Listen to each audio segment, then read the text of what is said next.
The Lord is my shepherd, I shall not want. He maketh me to lie down in green pastures. He leadeth me beside the still waters. He restoreth my soul. He leadeth me in the paths of righteousness for his name's sake. Yea, though I walk through the valley of the shadow of death, I will fear no evil, for thou art with me. Thy rod and thy staff, they comfort me. Thou preparest a table before me in the presence of mine enemies. Thou anointest my head with oil, my cup runneth over. Surely goodness and mercy shall continue to follow me all the days of this protracted experience of death. I will dwell in the house of the most super intelligent power, source, and force of love and creation forever. What's happening? Benton here.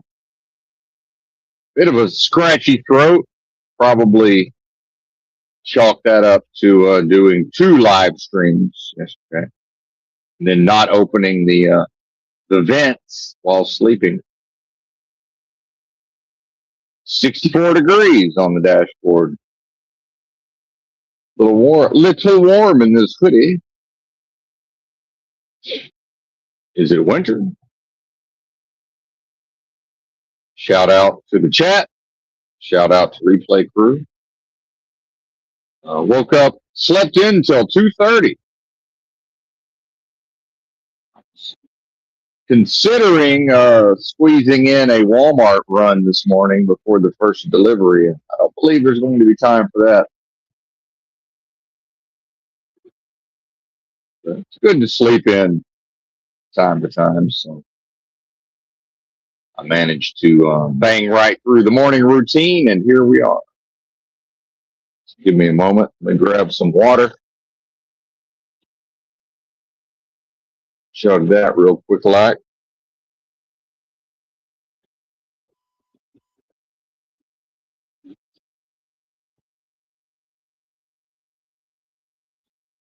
Again, barring the unforeseen, should be a fairly straightforward day. Headed back up to the Northeast for the weekend, apparently. But 2 pickups, I believe, today. What I was told.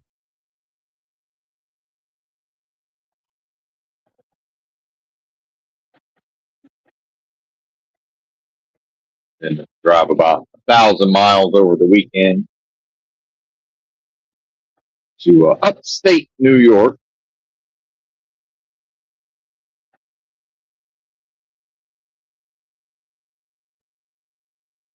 Good times. Had an interesting adventure delivering that one piece down in Charleston. Heavy traffic that far south. You know, you got one road in and one road out, more or less, coming in from the north. Going back the way I came.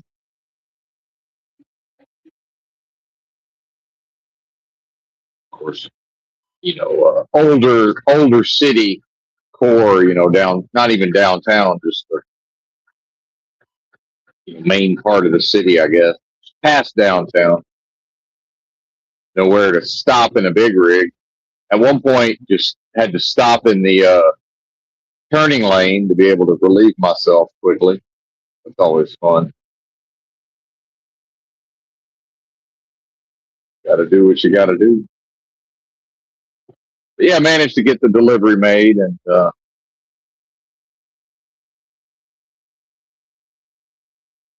out of there. The traffic was beating me up so much yesterday, I stopped a little earlier than Dan intended. Because I still have time to get everything done today. A mere 194 more miles to the drop. I think I was planning on shaving off like another 100 of that, or at least 50 more. Oh well.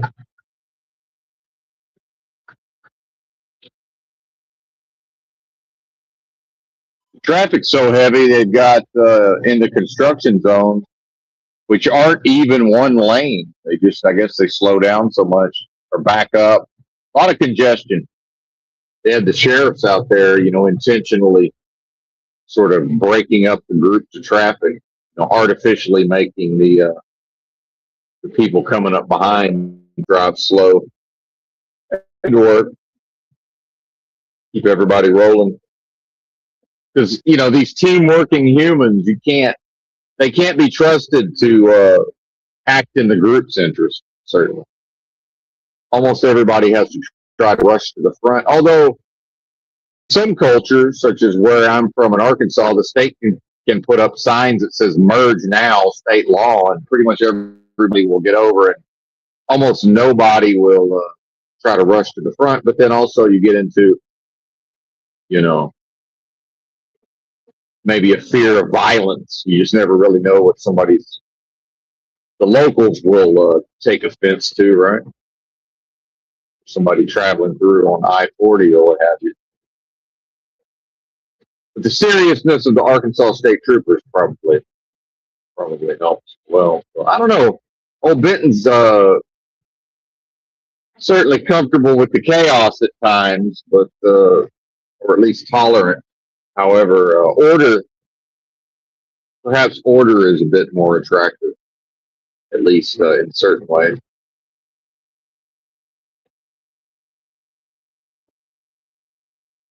And in some cultures in the U.S., are just simply there's no way anything's ever going to happen except people are going to rush to the front. That's where you got the concept of the zipper merge. It's like, well, yeah, that doesn't work. There's no trust.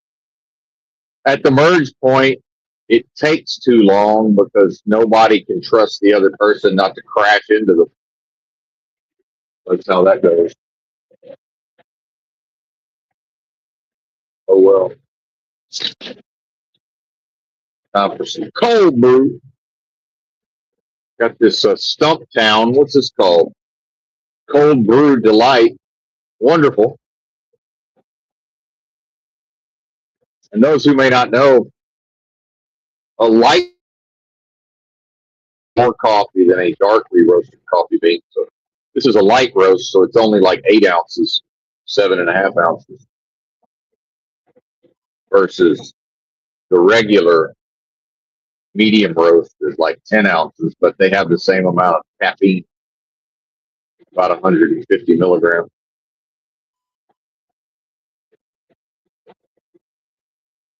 Shout out to Benton's Morning Constitutional.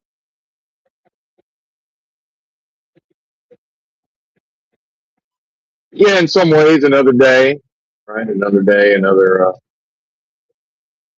day of truck driving. Certainly, dare I say, a blessing to live in a truck and mostly be away from folks. Just my preference.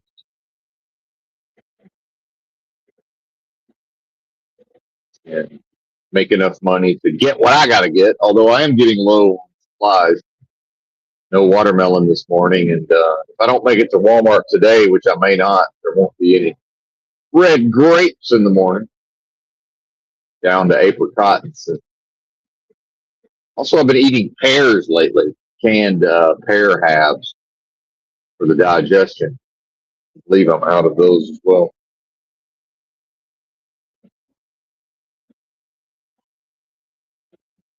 Although a week or two, if I actually manage to slow down on all the food, I might be able to trim up a little bit. Perhaps. Anyway, not completely necessary. Doing my best not to pay too much attention to what's going on in the world of Venezuela and such. I mostly just think about Hugo Chavez, yet another Leo head of state, which then reminds me of the U.S. presidents started having all the presidents have been Sun in Leo or Leo rising, what they call the ascendant, except for Biden. That was your combo breaker. So starting with, I forgot if I looked up Reagan or not. Reagan, I don't believe Sun in Leo. He might have had Leo rising. I don't remember. I looked them all up the other day, but I know it's starting at least with Herbert Walker, Leo rising, Clinton, Sun in Leo, uh, W Leo rising, W Bush, Obama, Sun in Leo. Was Trump after Obama? Yeah, I'm not forgetting a president. Yeah, Trump, Leo rising, and Biden, I forget, but not Leo, Sun or rising. Hillary, the double Scorpio, Sun and rising sign in Scorpio, and then JD Vance, double Leo, Sun in Leo, Leo rising. I don't know, man. It's Gavin Newsom. Gavin Newsom got a for AOC. It would be fascinating to see 8 years of JD Vance after. I just don't think he can pull off the powerful personality aspects. And as much as I said I'm not going to talk politics, I guess I will a little bit. I will say Gavin, I believe he can pull off the strong personality. It's a more, light in the loafers version, but it's, it's that thing nonetheless. Bill Clinton maybe not coming across as the toughest of the tough, but he could pull it off when he needed to, right? Even Obama to some extent, I would say. Again, old Billy, of course, horn dog, but for the ladies, but certainly Obama a little bit of that light in the loafers, even more so than Newsom.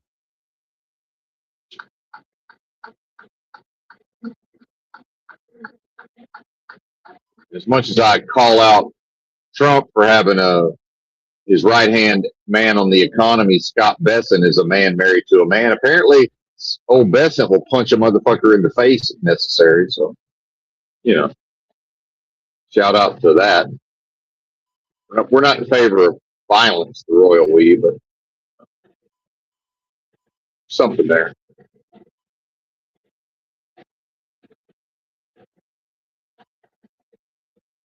I'd say AOC can pull off the strong personality. Hillary certainly could, but just way, way, way too unlikable. And only funny in a very concentration camp type of way. We came, we saw, he died, right? Hilarious, however, it's kind of a little bit of an aftertaste there after the laughter. Fucking A. And I was reminded of, and again, shout out to now departed former listener of the live streams, JG, homeless fella, homeless vagabond JG, hobo actually, traveled and worked, but who would always remind me, no sir, you are homeless. I would like to say I used to be homeless. I said, fair enough, JG, you're right. But John Melendez, Stuttering John, perhaps the most powerful and famous lol cow in the known universe, who I don't watch any of these people really, but so much of their content gets remixed. Well, there's a few of them I would watch here and there. Only Use Me Blade time.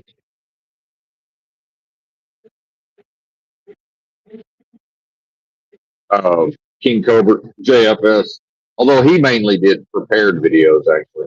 He wasn't really a live streamer for the most part. rest in peace. May peace be upon him. The now departed Josh Saunders.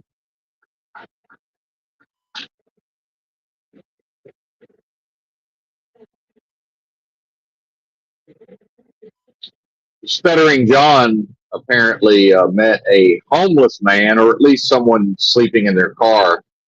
You know, the lines between regular person and homeless person have become so blurred that, and the normalization of van life, and now the normalization of sleeping in one's car.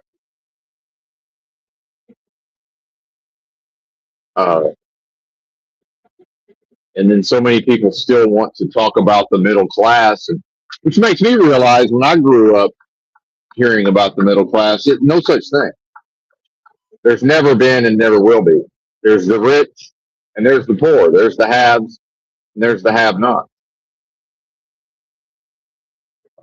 You know, at least financially. That's it. So this, does that even make sense? Oh, we're middle class. We're upper middle class. And then within a year, they're sleeping in their fucking car. Like, no, we're not. Oh, so you were middle class a year ago and now, not you. Calm down. So I'm to believe they were middle class as recently as 6 months ago, and now they're sleeping in their car. So, come on, this doesn't seem really doesn't seem possible.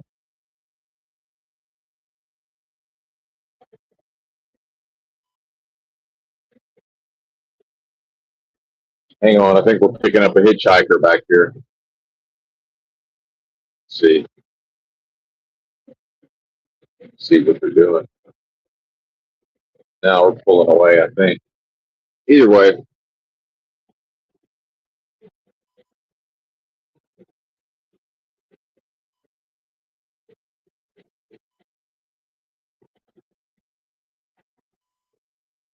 So yeah, he picked up a homeless man, whether at a bar, and Stuttering John is a practicing alcoholic who does not consider himself to be an alcoholic. And wet brain, almost assuredly. And the number one feature of the wet brain, they cannot listen and process data to what somebody's telling them for the most part. It's very difficult. Reminds me of an alcoholic in Echo Park that I used to run into. But a lot of these people have sort of charming, outgoing personalities, if only to be able to panhandle and get somebody to buy them booze. And he used to try to talk to me every once in a while. And finally, last time I said, hey, man, I'd love to have a conversation with you, but it's not possible. Right. And he's like, oh, why not? He's like, do you really want me to say? And he's like, no, I guess not. But, you can't listen to what I'm going to say and respond intelligently, so we can't have a conversation. That's what I was going to tell him. So, no offense, buddy, but really no point in me standing here while you talk at me. Just keep it moving. And maybe I'll wander by later and he's passed out. Well, I didn't see him passed out too often.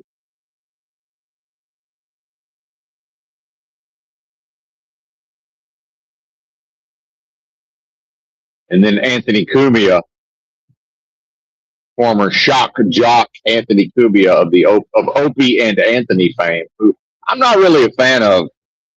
I like this comedy when he was on Opie and Anthony. And I'm able to tolerate some so-called right-wing talking points. And hell, I might even agree with one or two contextually, but it's just a little too serious about the republicanism. And if I did have access to a proper streaming setup, and maybe took a couple of days off and had a few hours in the daytime to do some live streams from a hotel, a lot of ifs, but I might want to just go back through the administration of George W. Bush and Dick Cheney, and we can talk all about the Patriot Act, and, the formation of Department of Homeland Security, and just the bailout of the global financial system by the American taxpayer, right? That started under W. When was TARP passed? Was that right as Bush was leaving, or was it just after Obama came in? Probably right before Bush left. I'd have to look that up. Not that that matters. The Fed was already throwing $1 trillion in 1 week, just shoveling it, slamming it into the banks. And let's not forget, the banks were so broke that my research indicates, again, this was actual deep research over an extended period of time. And, things I had heard Alex Jones say where I'm like, well, you know what? That sounds plausible, but I need to look into this for myself. And, I was able to confirm, at least to my satisfaction, that the only thing in about a 2 to 3 day period that stopped the banks from being able to transact entirely was that it's an open secret that cashed money from the illicit drug trade of hundreds of billions of dollars in the U.S. drug market. That cash money is allowed. The government allows it to go directly into the banks. So I shouldn't say directly, even if through an intermediary, it's not exactly money laundering. The money laundering is probably more to do with certain individuals not, managing to go to prison in the short run for tax evasion. As far as the actual currency flowing into the banks, that's more or less a direct process.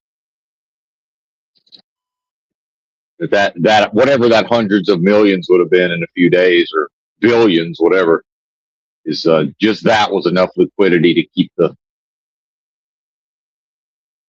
in conjunction with whatever the Fed was doing, just enough to keep the gears, barely turning. So yeah, Bush was president when all that happened. Republican. But see, that stain is now washed off because you had Obama and then Biden. See, so it's just, Biden's poopy diaper, washed the Republicans clean. And then first term, Trump got the COVID pass, right? So if he wasn't quite able to, get all of these things done that everybody assumed were going to happen, well, got the COVID pass.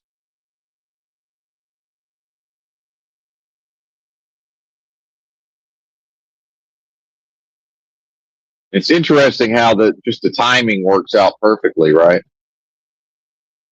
With Trump, then Biden inherits part of the pandemic, but it's not his, then it's not really Trump's either, right? But then Trump finally, I think, did Trump finally stop bragging about Operation Warp Speed? But so Trump, Operation Warp Speed under Trump, but then Biden and the Democrats end up owning the jabs and the mask and all this. How does that work? I don't know. Clearly, the system knows what it's doing. Clearly. So, I'm not saying, look, obviously all politicians at every level are just complete garbage. I mean, there's really anybody who won't start with that premise. There's no point in me having a discussion with them. It's like, yeah, I'll happily talk religion and the Bible and all of these things, as long as we start with all religion is man-made, and, at least consider my assertion that I would add on, and therefore demonic, right?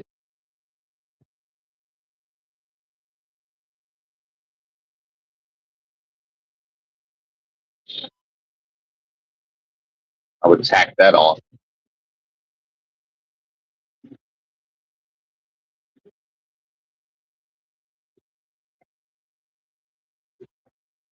Hang on, we got some bozo won't let us pass him, even though I fucking let him over. What a dick, man. And as a little bit of crankiness and annoyance crops up, but that's the one thing. Me being nice to him doesn't make him not a dick, right? And that's not a thing that transfers over. He probably did it on purpose. Looking back on it, actually, I mean, why was he following a slow truck until I happened to get to where I was almost about to pass him, and then some people would call that a cutoff. I don't call it a cutoff, but it's not like I had to slam on my brakes. But then, why was he happy to follow that slow truck? But then but next thing you know, I'm side by side with him at 70, right? Why is that? He probably did it on purpose. And then a lot of these guys are just lonely. They don't like driving out here in the middle of the night by themselves. They're trying to see if somebody will make a convoy with them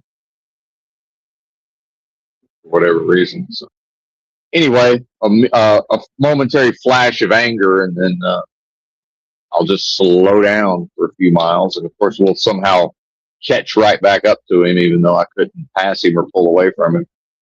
It's funny how that works. And he's got a tail light out on his trailer. Of course he does.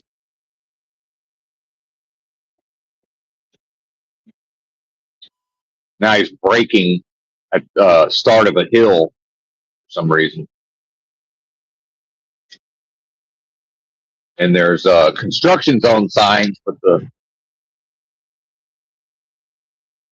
road work 1 mile, but the speed limit's not dropping. He's slowing down for no reason, which would then cause me to catch him. But remember, could not side by side with him at 70, just dead at 71, dead heat. He slowed down to climb a hill, and I caught him climbing the hill. So maybe I caught him because he slows down at the bottom of hills. There's people who have just no concept of how to drive, who are truck drivers, who just don't know what to do, which I find fascinating. I remember with my training engineer, with Snyder, I know how to drive a car, like I understand your basic racing dynamics to go around a track and all of this. So I was applying the power to the tractor. I was hitting the accelerator at the proper point to power out of a turn on a 2-lane highway, a kind of a windy 2-lane highway. And now we're going 45 because a slow truck's caught us. And unlike this guy in front of me, I'm not going to fight them to the death while they try to pass me. Meanwhile, maybe they'll go be his buddy. Go be that guy's buddy. He's going to be sheriff or king of the road. He's not going to let me pass it. And there's times I just have to go like 62 for an hour and a half because there's somebody up ahead who just will not let me pass them. But if I go any faster than about 62, I catch up to them. All I can do is hang way back and just go slow as fuck. That happens sometimes. I think that might be my morning, 60 miles an hour, because I refuse to mix it up with these bozos. It hurts my quality of life. Now 55 miles an hour. There's nobody out here. He's at least taking the exit, which makes a little bit of sense. And there's our 71 mile an hour. Won't let us pass, just easily within eyesight. And this is one of the few drawbacks of having such a slow truck comparatively. It's impossible to pass that guy. I'd have to be able to go 80 to pass him. Minimum of 75.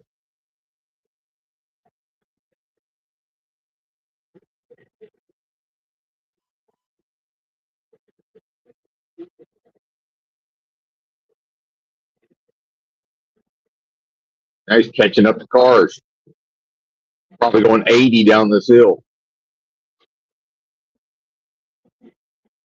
Yeah. Oh well, truck driving thing. But yeah, back to W. Bush. I mean, how any American, and really it's something we've talked about on the channel for a long time, which is that people have no memory. You know, my own father, who pretty much every day going back to the early 90s, all he's thinking about is the financial markets, trading currencies, and all of this. We were talking economics one day, and I'm referenced the 0809 global financial crisis. He said, "Oh yeah, I forgot about that." That's what the man said. I'm like, all right, well, I don't even know what to say at this point. I think I just said, yeah, sure you did, or exactly. Of course you did. So it's like, yeah, I remember Chalk Body Outline, you know, at the height of how ridiculous Biden's poopy diaper was. And, you know, he was posited he queried, or he asked, you know, how did the Democrats possibly come back from this low? And I said, I don't know. Ask the Republicans. They did it somehow after W. Bush. They managed to pull it off after Bush Cheney. I mean, part of it is the whole fucking party more or less went into hiding for a time, right? And, you know, even then, you know, resurrected with Trump to some extent. But I don't see why Gavin couldn't kickstart the Democrats. Americans certainly love that cult of personality, you know, strong leader type.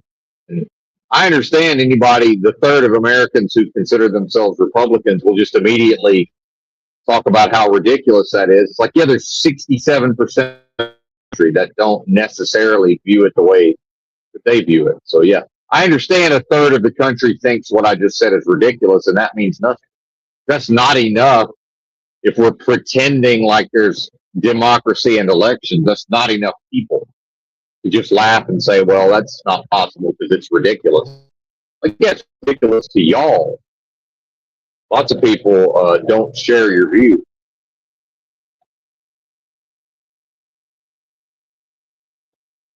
All right, I might try to sneak by him, and if this don't work, we're going to pull over for like 5 minutes. We already caught him again.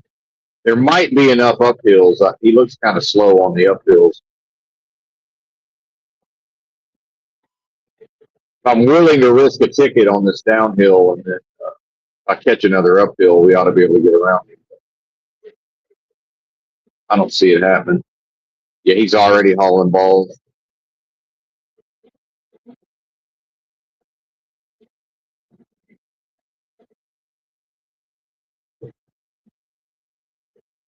I woke him up.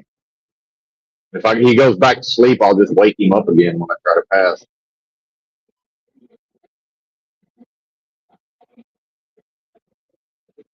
$74. I'm not heavy enough to go 80, but we can probably make, yep, 74. This don't look like enough of a hill.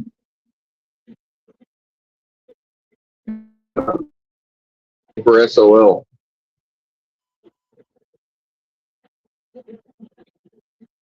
Set the cruise at 68 and see what happens. No, we'll start to catch you. It's going to go 65. So we got no chance on the downslope.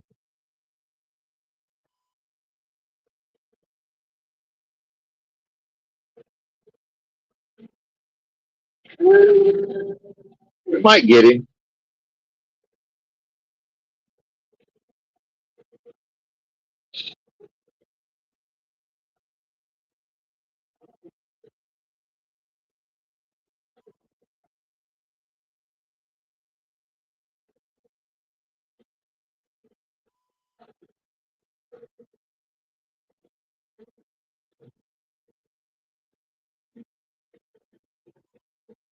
We got him. Let's see what happens. He might catch up to us, but I doubt it.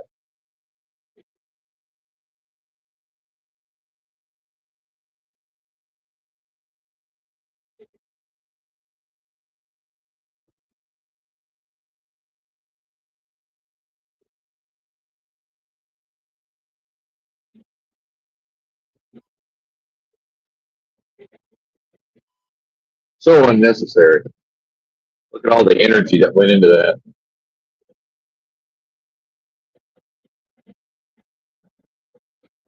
He's coming, man. He's trying to catch us. I think he'll be able to, though.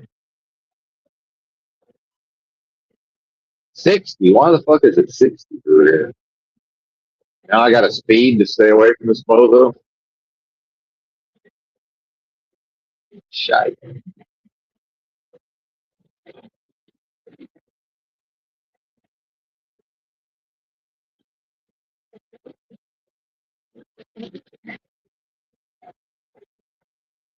This would be 75 if we were in Texas.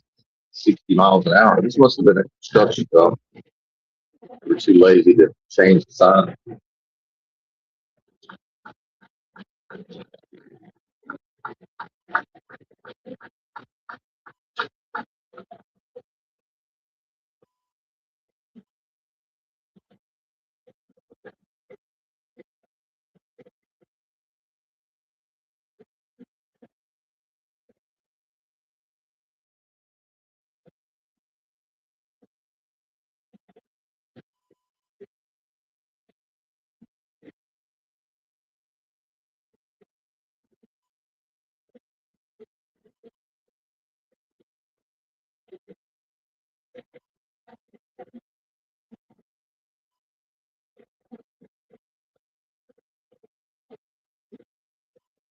Got to give that you.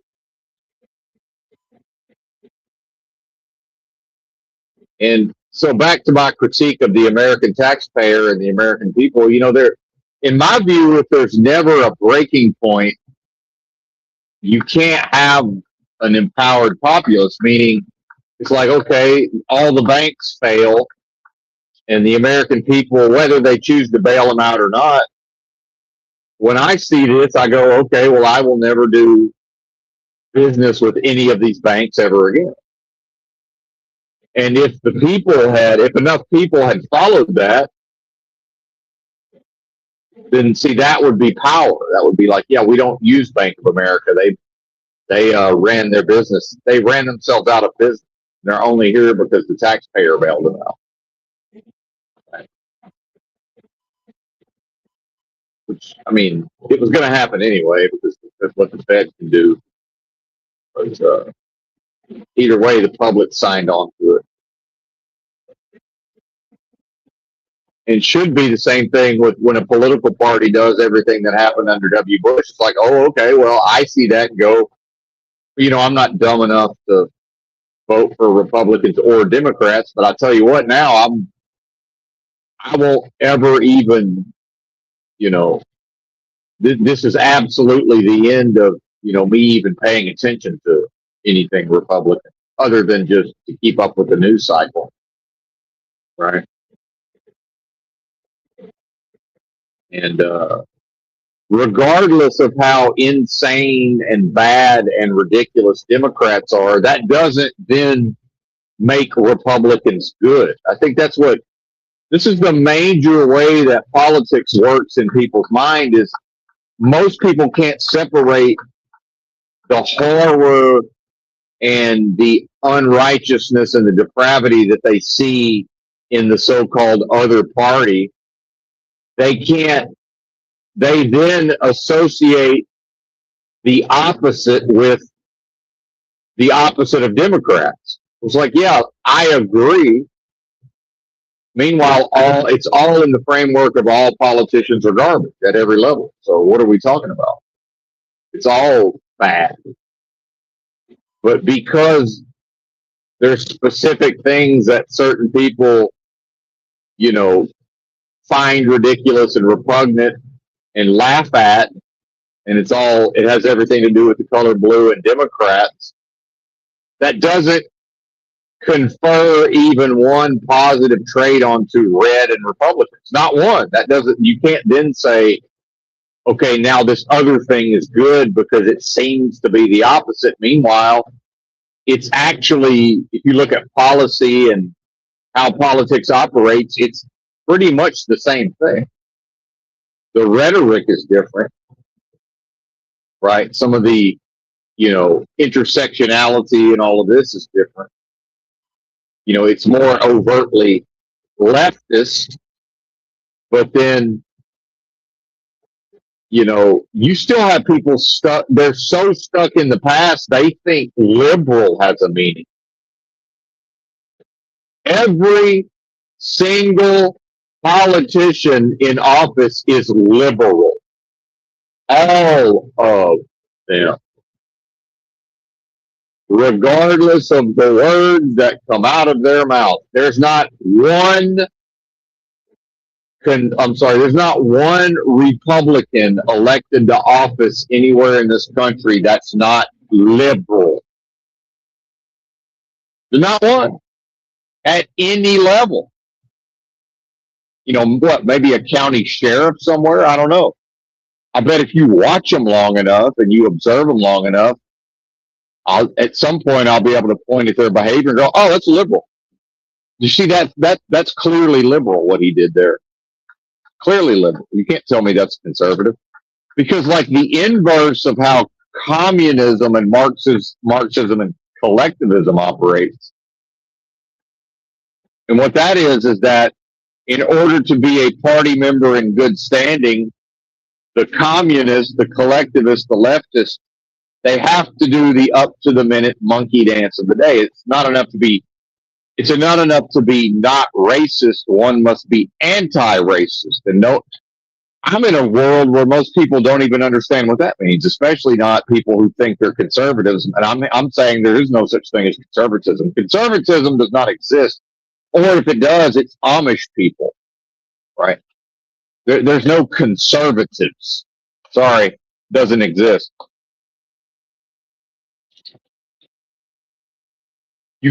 One cannot be conservative and simultaneously send their sons and daughters to universities.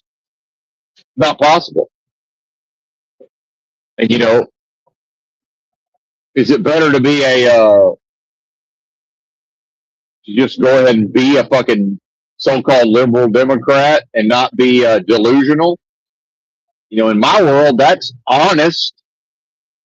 That's forthright. That's straightforward. At least they're telling you what they are. They're putting their name on it.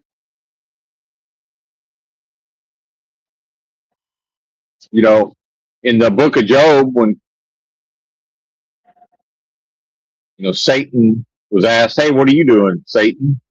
Oh, me, just roaming to and fro, seeking whom I may devour. See, that's respectable in a way. Not that he's doing that, but it's like, yeah, that's what I'm doing.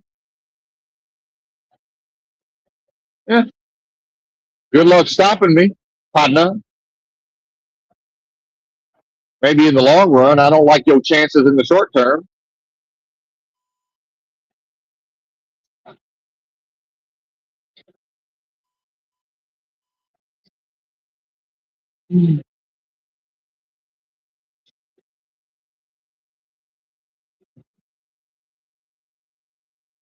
So imagine thinking you're a conservative and then your daughter goes off to the local state college, and especially in the South or whatever, and it's time for rush. Next thing you know, there's a man with a dick and balls living in the sorority house. The tranny. That's happened, folks. Some mentally ill person.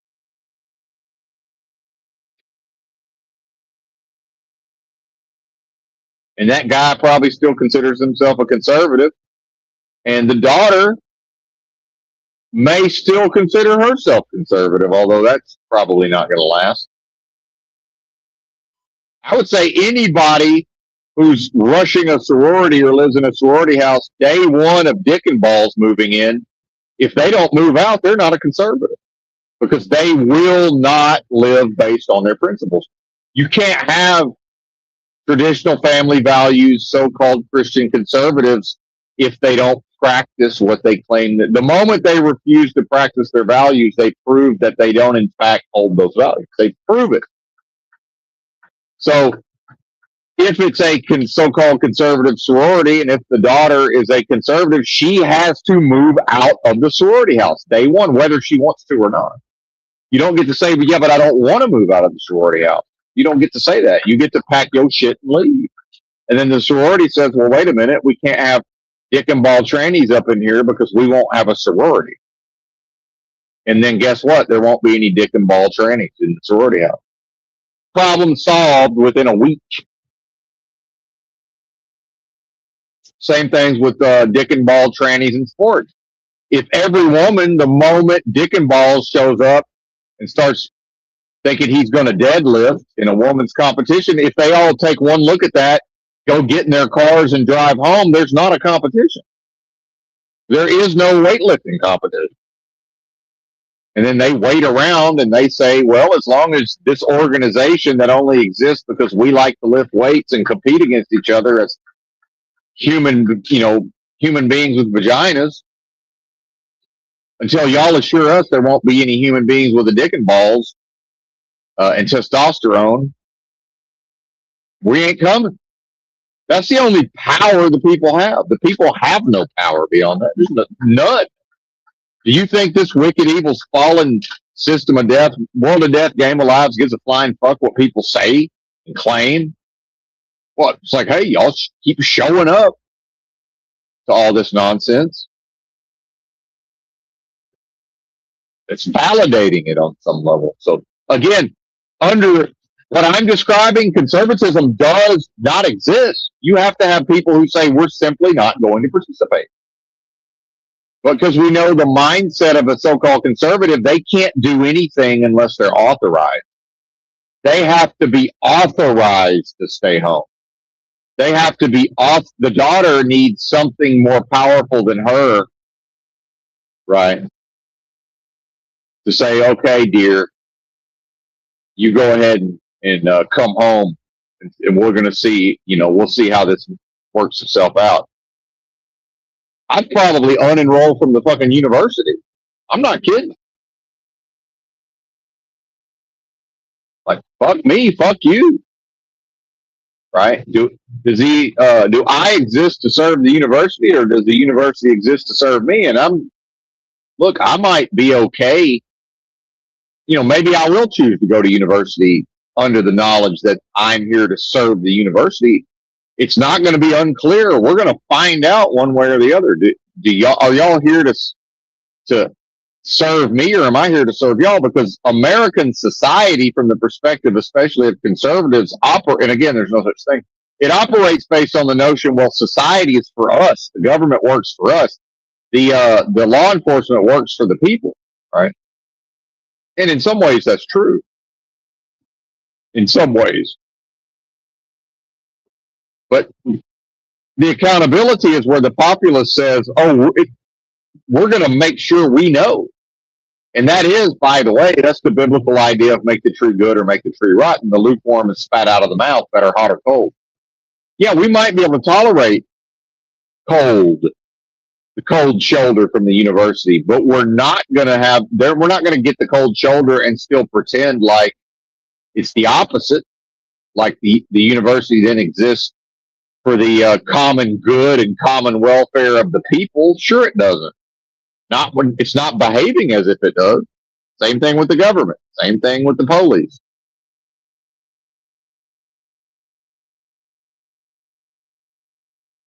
And at least the lefties say, oh, you're going to kill people in Minneapolis? Well, watch what we do. Meanwhile, the so-called conservatives, you can do whatever you want to them. Oh, that's right, turn the other cheek. Well, you turn one cheek. If I get slapped on the cheek and then I present the other one, as soon as I slap the other one, I don't have any more cheeks to turn. Okay? The conservative will just stand there and get beaten about the head and shoulders. Meanwhile, that's the same people that can't shut the fuck up about cup chairs, right? Maybe some of them like that, the idea of being humiliated repeatedly in public. I don't know. I can't call it. I don't have a dog in that hunt.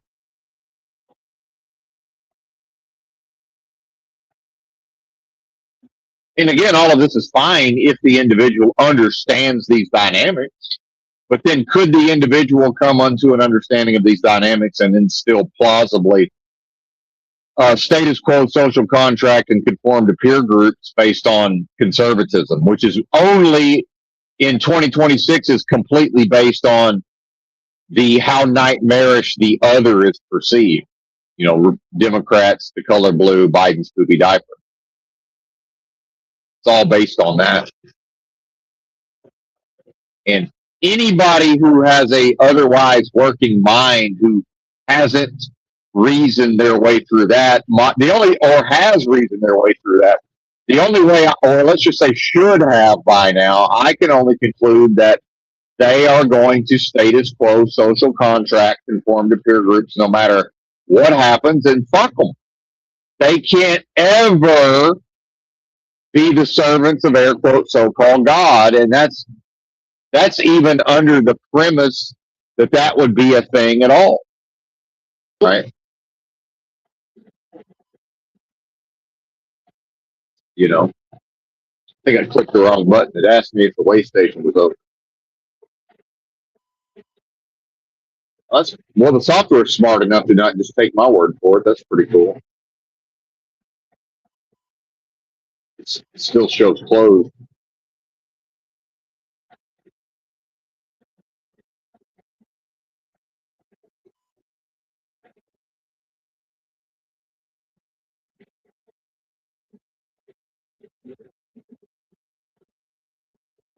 And so, you know, can a person define themselves as what I would refer to as a golem, a coward, right? A product of this system of things, sacrificed to Moloch's machine, who just, you know, why can't they admit, yeah, we know that what you're saying is correct, Benton. We're still going to go along with it. Okay, well, I can't respect someone who, in the packaging of themselves as a product, delivers themselves up to the enemy, right? Gift wraps themselves and presents themselves to this world. Now, that does sound like the Christ story in a way, doesn't it? It does, except for they're not willing to do that outside of the context of acceptance. Because remember, Christ was rejected, except perhaps by the unwashed masses, the underclass, you know, the lowest of the low within society.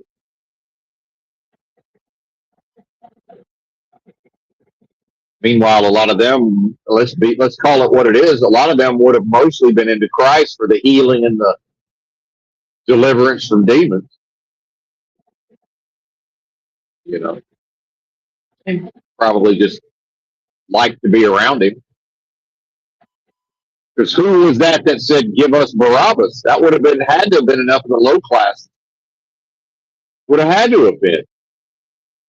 For the state to even feel comfortable putting Jesus to death in the first place. And I'm only talking about in the context of the Bible as written. You know, I'm not saying any of this did or did not happen. None of it happened. But in the way that Benton isn't happening. And, well, you, the listener, are not happening. Ain't that a mind fuck?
I mean, if you look at like a Pat Buchanan, you know, one of the few Republicans I've ever had any use for, read at least a couple of his books. and just frequent, ardent critic of the Republican Party. Like, where has the criticism gone? You cannot have an actual political party that's successful, right? And I'm talking outside the context of a psyop, where it's all, staged and managed and controlled on some level. I just mean, in a vacuum, you have to have actual valid critique and criticism from within the group. You have to. Like, that used to be a thing.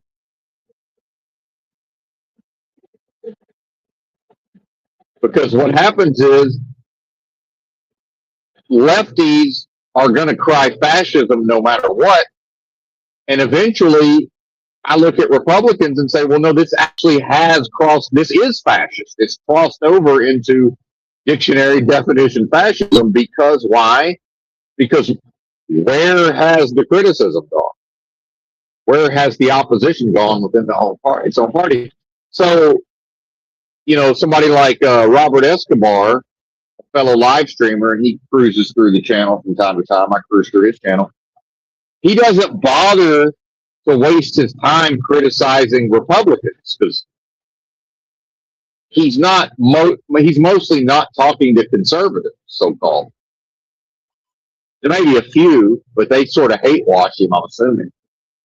It's just sort of, oh, that's my buddy Robert. He's a Democrat, but we tolerate him anyway. As if that's cutesy pie boomer view of things, right? We're so magnanimous, we'll tolerate him. But Robert understands that it's to criticize one's own party. That's where the only value is. And that's the only way to actually believe that the party might be able to do something. You have to look at its failures, call them out, and say, okay, what are we, meaning what are the people who want to see this party succeed on behalf of the people? What are we all going to do to fix this mess? Because, it's like, you're either part of the solution or you're part of the problem. Exactly. Or it can just be actual right-wing authoritarian fascism, and everybody can just point and laugh at the other. Well, what do you think the other's doing? What do you think the lefties are doing? They're pointing and laughing at you.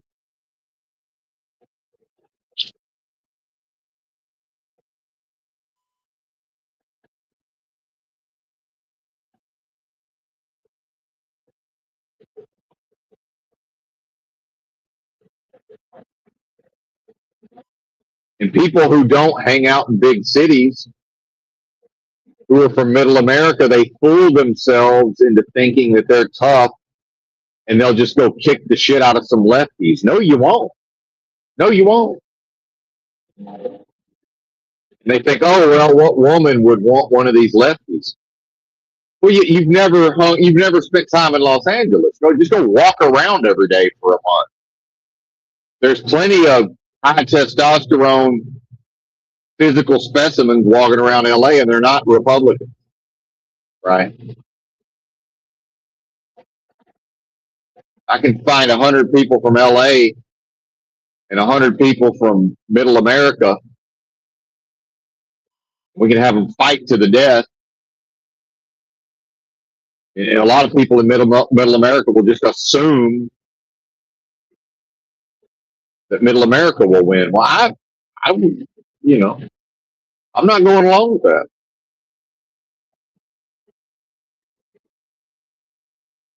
And then let's go see who the broads want to bang. I'm being serious. Is it EBT with his, I'm sure he can do well with women. That's not what I'm saying. But, here we have 6'3", broad-shouldered Chad from, fucking San Diego or somewhere.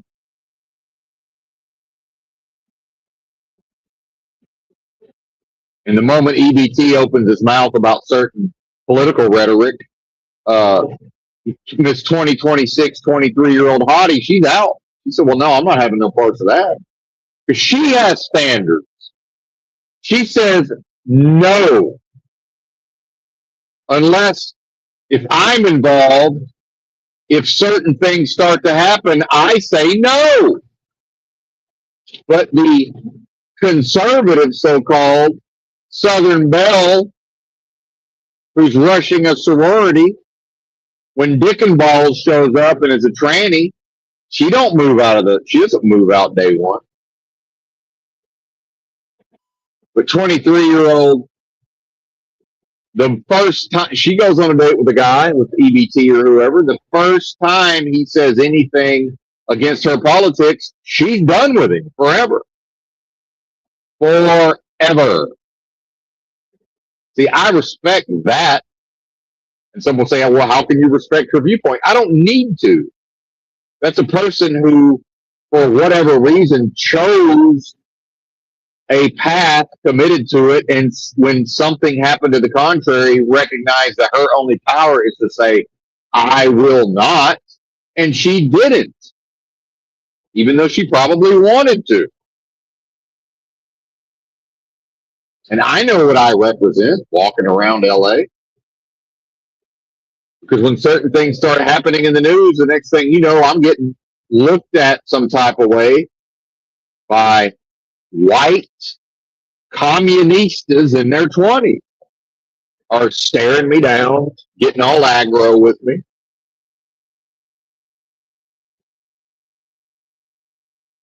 Somehow I'm the Mr. Peanut of all of these things to them.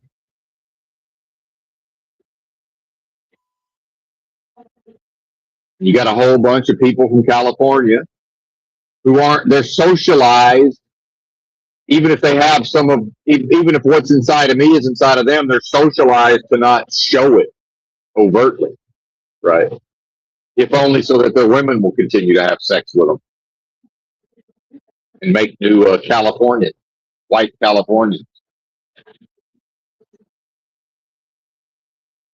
And they're physically fit. They go to the gym, right? So if y'all still want to live in a world of, things that could come to hand-to-hand combat, I don't like a lot of your chances. Just being honest with you. Not understanding the enemy. A lot of people, they watch some swaggering MAGA type. They watch one of these lefty bozos step up and get knocked the fuck out and think, oh, well, see, there's nothing to these lefties. Y'all don't have any idea that person grew up getting knocked around so much that it's just another day that somebody knocked them the fuck out in the street. For real, it's kind of neither here nor there on some level. That's their life up until this point. Because to take violence, there's no difference. Violence is violence. To stand there and get knocked the fuck out is the same thing as knocking somebody the fuck out. Right? That's the whole key to Gandhian nonviolence. It's actually violence. It's the form of violence that defeats the other form of violence. It's the we're going to show up with enough thousands of people and we're going to make you be violent against us, government. And we're going to force the people who work for the government to be violent repeatedly until the people that work for the government are no longer willing to practice violence. We're going to overwhelm their capacity to be violent against the people. That's Gandhian nonviolence. It actually is violence. It's to just stand there and have one's head cracked open by an Indian soldier on behalf of the government, the British government, the Salt March. And then the first line of protesters gets cracked, their skulls cracked open, and then they fall out, and another line of people steps up to take their place to see their heads cracked open, and then they fall out. And then by wave 3 or 4, when the soldiers start to realize, oh, wait a minute, this is just going to keep going. At what point are they like, fuck this, I'm out? That's Gandhian nonviolence.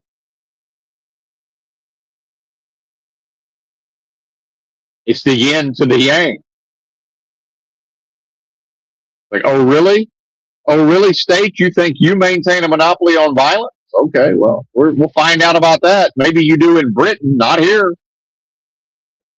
You think Indians are going to just crack Indian skulls open to the end of time? You got another thing coming. because they're not.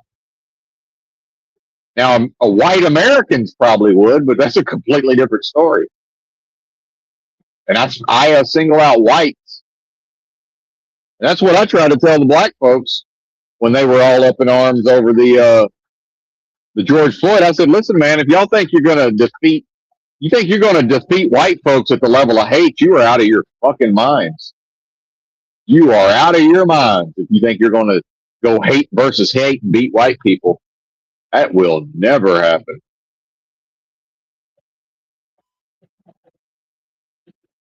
You're going to beat them. You're going to beat them with love. You're not going to beat them with hate. Nope. You might be able to fight them to a draw. You're not going to defeat them with hate.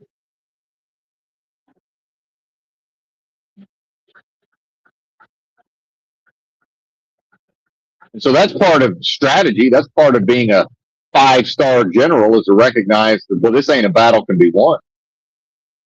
And maybe still undergo the battle, but to know from day, this battle can't be won. So best to minimize the losses. This ain't possible. We can't pull this off.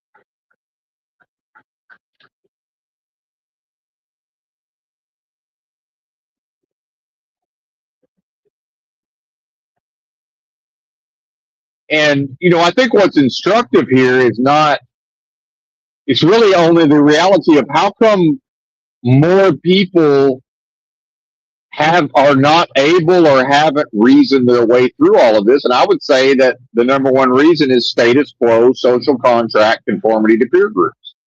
Because why or how would a person go through all of this analysis and critical thinking only to, at some way early on, realize, I'm not, even if I was able to fit into society before this, I certainly won't be able to afterward. Very few people will ever sign up for that. That's what Christ signed up for. So now you have a religion, Christianity, that can never actually express based on what it claims to be able to express. Because there's effectively nobody who will perform what Christ performed, which is to say, I will stand as an individual apart from this world, apart from the church, apart from secular society, and I will do what I know to be right, come what may. You're listening to a person who would like to think that's what he represents.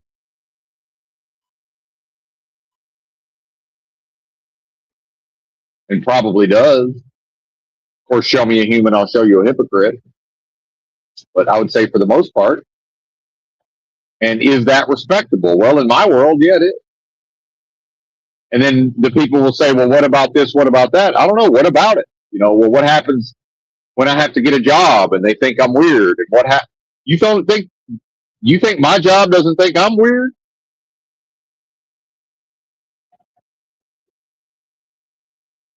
Sun Transportation System. The main reason I wasn't ever going to be able to stay on that job is the guy that hired me, the safety manager, he's got a worldview and culturally approaches things in a specific way where he was never going to be able to, wouldn't have mattered how much money I made for the company. I was going to be treated like I was bad and wrong no matter what, solely based on my presentment. Meanwhile, his woman was clearly and obviously attracted to me, right? And, that's neither here nor there, but, this idea of laughing, and, I certainly, from his viewpoint, would have been considered, lefty or liberal or Democrat. I'm sure that's what he would have considered me. So what? But, like, yeah, you think y'all's women wouldn't bang a bunch of these Democrats? You're crazy. Of course they would, under the right circumstances.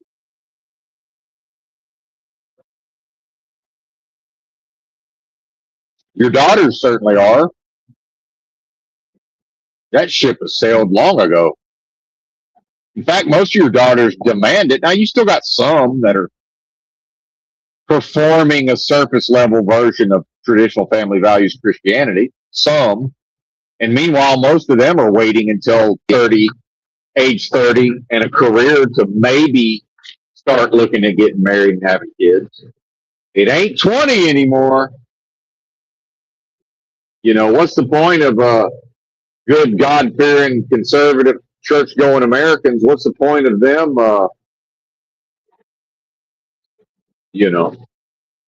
having to spitting, shitting out some kids and raising them up with proper values? And, meanwhile, a lot of those people,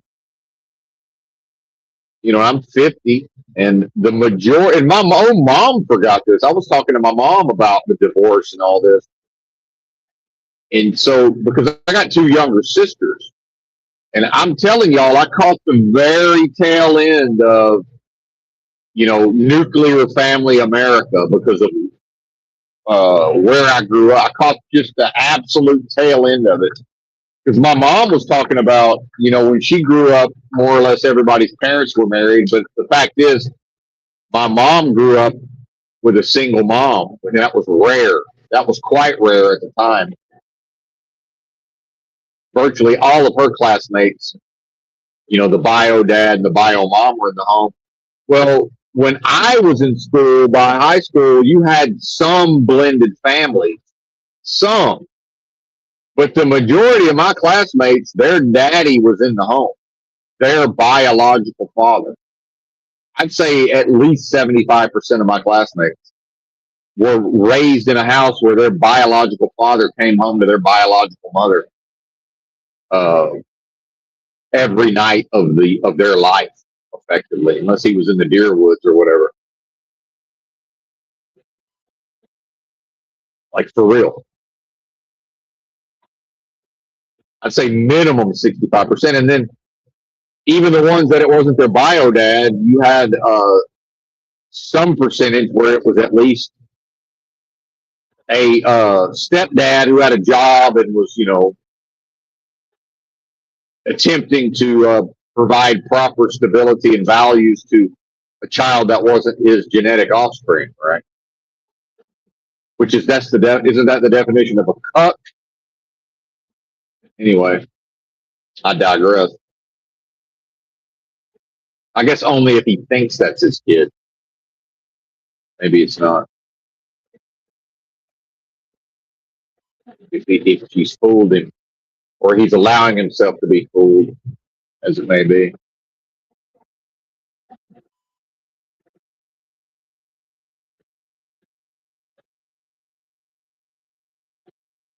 Then some of us have the strong genes. I told ex-wife number 2, if she ever got knocked up, I said, you're taking a paternity test whether you like it or not. Because I'm not waiting for this kid to be old enough for me to go, well, that's clearly not a bit. I don't know what to tell you, lady. I'm not waiting 5 years to find out. Right. I'm not going through 5 years of my gut saying, I'm not sure about this one, but having to wait to confirm it. Like, no, you're taking a paternity test, and I don't really care what your opinion is about that.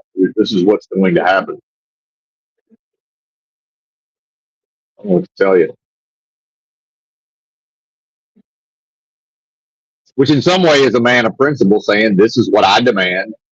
I can't force you to do it, but if you don't do this thing, then, there will be consequences. It's not a punishment, but, it will change what I choose to do. Meaning I'm not going to necessarily remain married to women who refuse to take a paternity test when I request it. Because there's certain things she's going to ask of me that I'm not going to refuse. two-way street. You know, she's got her deal breakers just like I do. It's fair enough.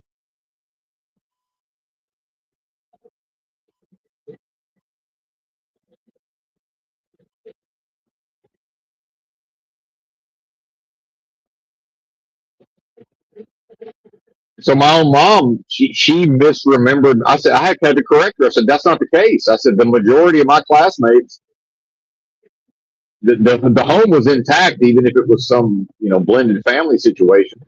Almost all of my classmates had a father and a mother in the home, and the same one throughout school.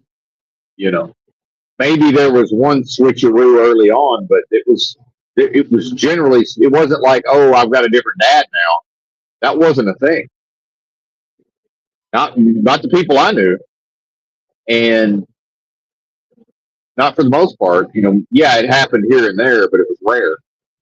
And the majority of my classmates got married and started having children right about age 20. The majority of them. That's over. That's been over. That doesn't exist in the so-called conservatives. You can't look at a group of 20-year-old so-called conservatives. It's not the majority getting married and having children at age 20. That's over. Oh, but we're traditionalist family values Christian. No, you're not. Not if you're not continuing to do what people traditionally have done with family values. No, you're not. The moment that the people stop getting married at age 20 and having children, they're no longer that thing they used to be. They're now something different. You can't tell me it's conservatism and it changes over time. That's bullshit. That's a lie. Those are liberals.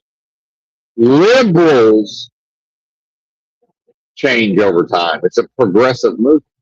So now women, 30 is the new 20 in that, yeah, maybe the more conservative leaning so-called women, maybe they're more inclined to actually 28, 29, 30, they're marrying off, right? Like this male dispatcher from Arkansas who was 30 and had like young boys. And his wife had divorced him. I don't know. Maybe they did get married around age 20. I don't know how old those boys were, but either way.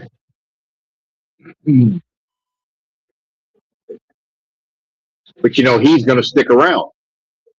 So his whole thing was he was doing whatever he had to do to be able to, have his boys at his house some period of the time. And apparently he was driving them an hour a day, 2 hours round trip to go drop them off and pick them up.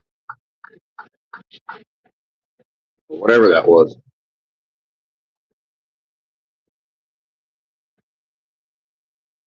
And then that's normal for a time. And then that goes away. And the next thing you know, it's, oh, we're traditional family values conservatives, except now they've shat out a bunch of kids and the dad's just not around.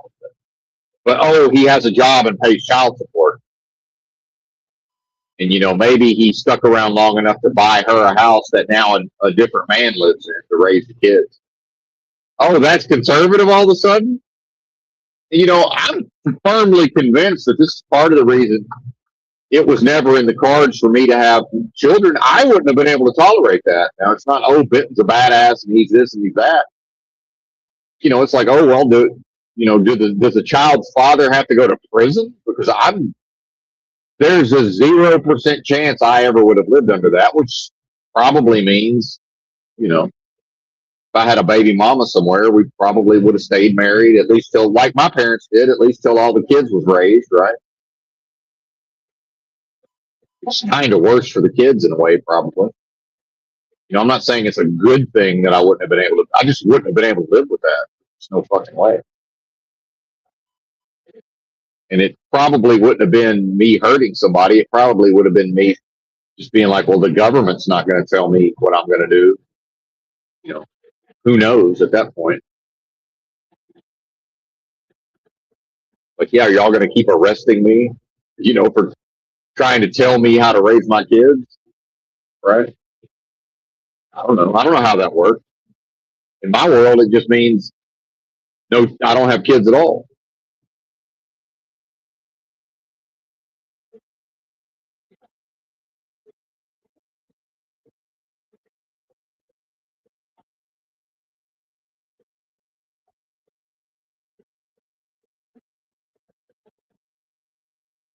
But old Benton, we're not quite sure about him, and he seems like a liberal on certain things. Blah blah blah. And he's like, yeah, and I'm tough as motherfucking nails, Jack. And I'm happy to stand up for what I claim to believe in. And every once in a while, I think I believe something, and then I watch my own actions. And I say, "Oh shit, I don't. I guess I didn't actually believe in that like I thought I did. So look what I done."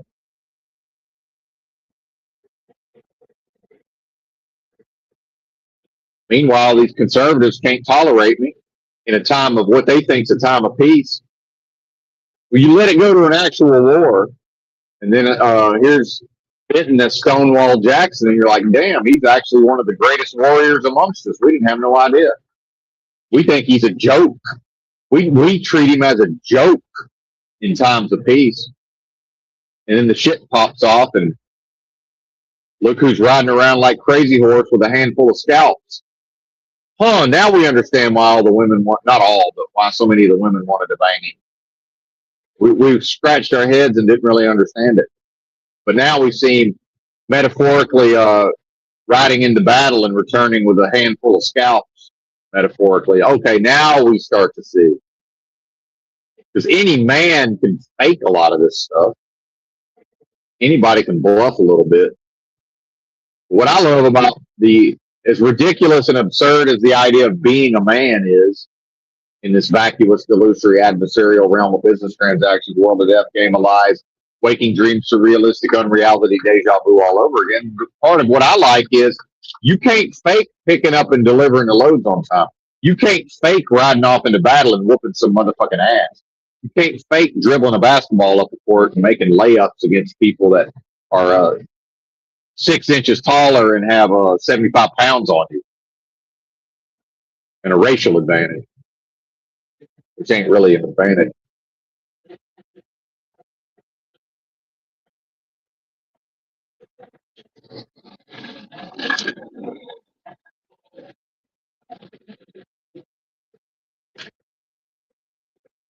Where I come from, every once in a while they produce a 6'6", 235-pound white boy, and he goes out there and can run just as fast as one of these cornerbacks that goes to LSU or something. You're like, what even is this? He's out there dunking on blacks, and he don't even play. It's like, oh, he just decides, I think I'll go play for the Razorback, who still had legendary coach Nolan Richardson. I think I'll just go out there and help the team, right? 6'6" white boy quarterback, dunking the ball in SEC games, getting rebounds. That's what some of the fellas are like where I'm from. And I'm not, bragging about that. I'm just saying that, that is a thing that, let's face the reality, the vast majority of everything that claims to be a man is cut off from that, cut off from their own manhood. I've been in touch with mine since day one.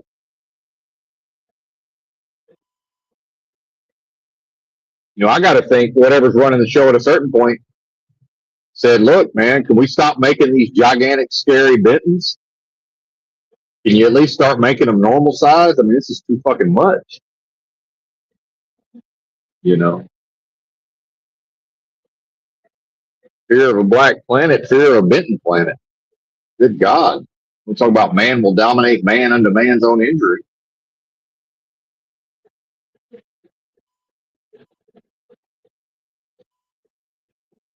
My uncles were going to Ole Miss on basketball scholarship and couldn't even get there because, Ole Miss was probably like, yeah, we'd like to win some basketball games, but I don't know that we're ready to inflict these two bozos on our town.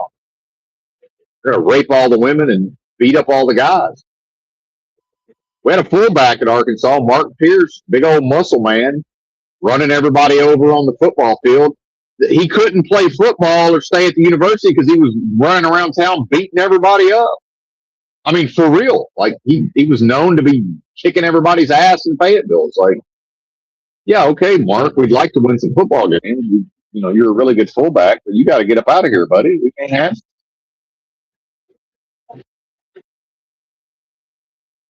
Good God.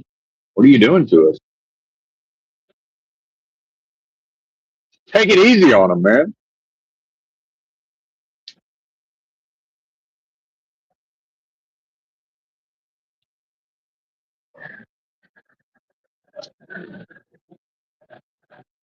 Well, we had a black fella in my high school, TJ. What's his last name? TJ something. And for some reason, I guess his fucking balls dropped, and he started beating everybody up. And one day, he just went down the line. I guess nobody left, so it was one day it was me. He announced it was my turn. I got the strategic mind, and I don't just immediately fall into the fear. But I'm like, well, number one, I'm not fighting this guy. What do I win? Number two, I mean, even if I can beat him up, which I was 130 pounds. I mean, come on, this is crazy. Who knows? But I had a car and permission to leave every day because I had a job. I just left an hour early. I just left. Came back the next day. It was like it never happened. Well, I'm not gonna stick around and get my ass for what? Why? But if I was the size of my uncle's, I probably would have just bashed his head in against the wall, and who knows what would have happened. You know what I mean? Do you think if I knew I could whoop his ass, I'm just going to let him announce he's whooping my ass and just, I'm just going to go home for the day? Probably not. You see what I'm talking about? Probably a reason I'm not gigantic like my father.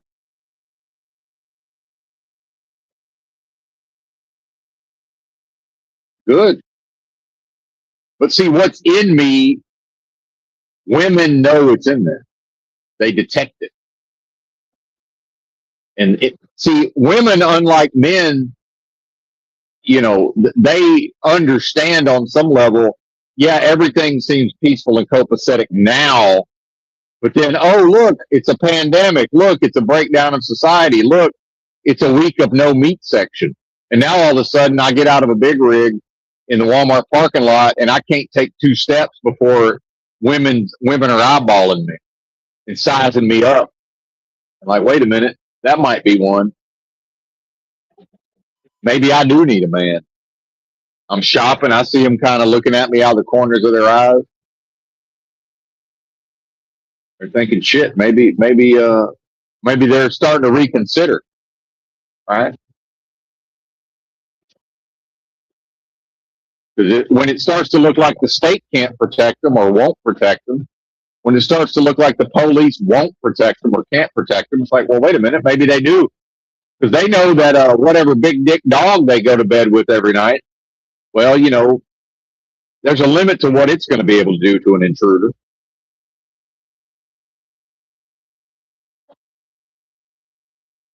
Meanwhile, there's something in old Benton that if he hears a glass break, somebody's breaking into the house at 2 a.m, not only is he not scared to go down there and face his potential demise, part of him likes it. Part of him says, oh, I can't wait to see who thinks they can invade my home. Oh, I can't wait to see this.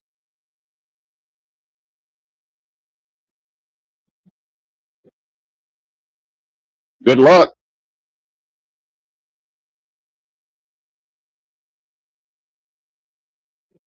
And now I see body cam videos, and it's the woman at the door acting tough, and the man's hiding behind her.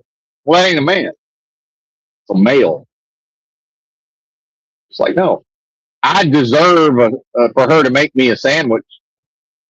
The three things a woman needs to do to make a man. Men are simple. Service me sexually, make me a sandwich, and try not to talk so much. That's just about it. I mean, realistically, it's not hard. Now, of course, feminism that permeates all of society, that can't happen anymore. Right? It's just not allowed. That's why I trip out on this Akash. If anybody knows this guy from that, forget the name of that podcast with that bozo Schultz. Forget his first name, but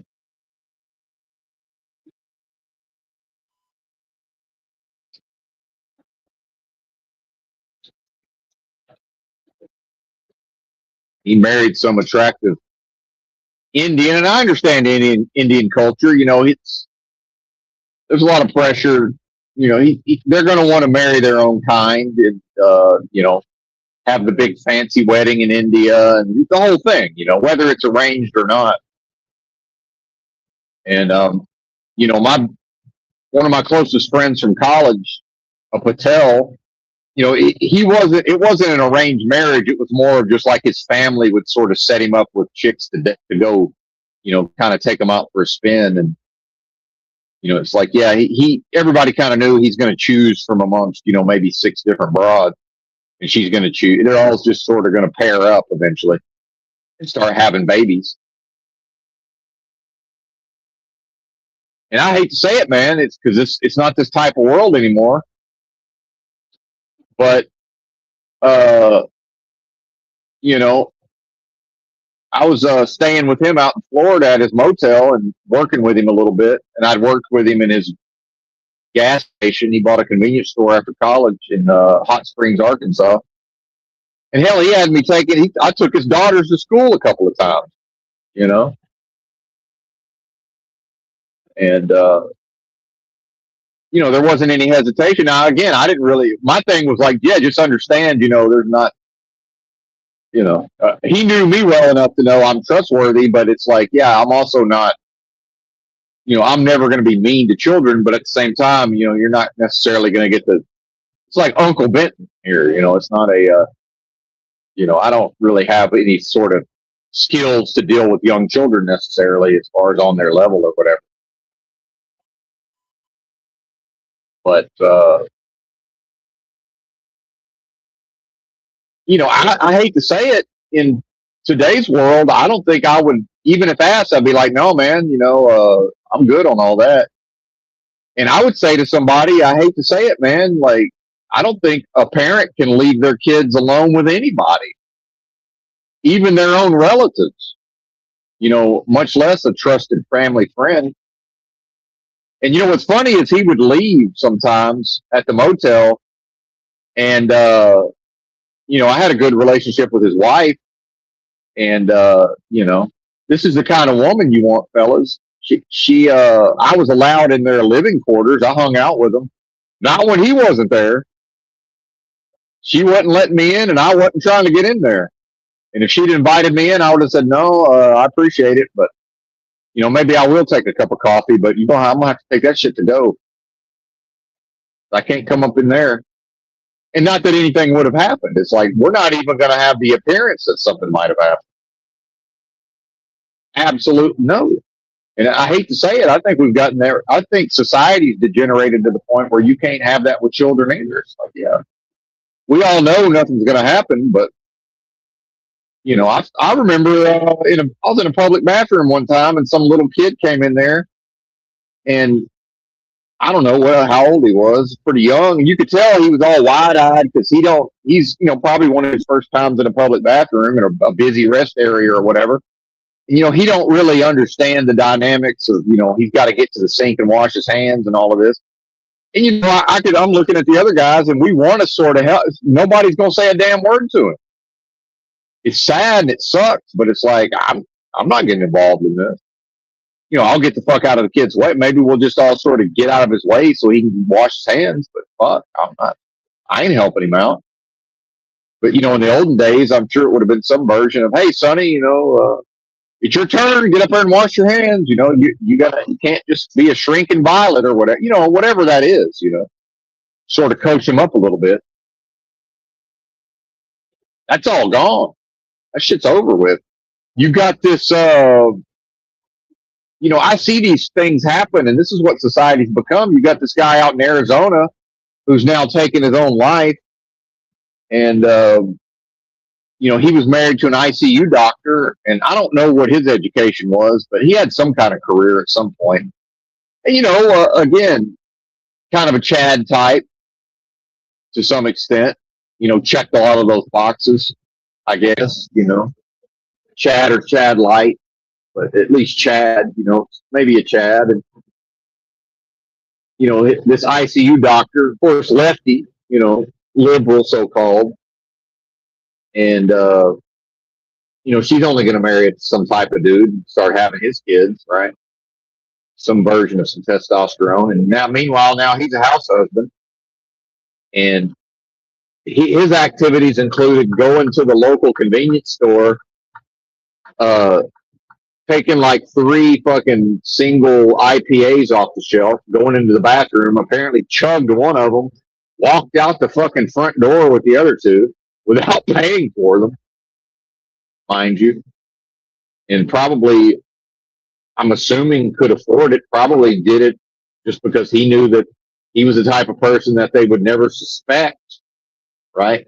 It turns out this guy had a habit of leaving his children in the hot car because they would fall asleep on the way back home, and he wanted to go inside and play video games uninterrupted, and eventually caused the death of one of his children, and then was so fucking, I don't know that narcissistic even begins to do it justice, but whatever that was, to where, and his wife stuck up for him, and his wife knew he was leaving him in the cars, and they had text messages where she was like, "Hey, I told you can't be leaving the kids in the car. Like, what are you doing?" And then, since she's a fucking psychopath on some level, an ICU doctor, they've got her on audio. She's like, "Oh no, that kid's dead," basically. Because the first responders and the police, they're trained to sort of, we're not declaring anybody dead on the scene. If it's especially a child, we're rushing them. We're going to wait for the EMTs. They're going to do whatever they do, and then they're going to take the kid to the hospital. And if they're dead right now, we're not calling it. She's just like, "Oh no, that kid's dead," basically.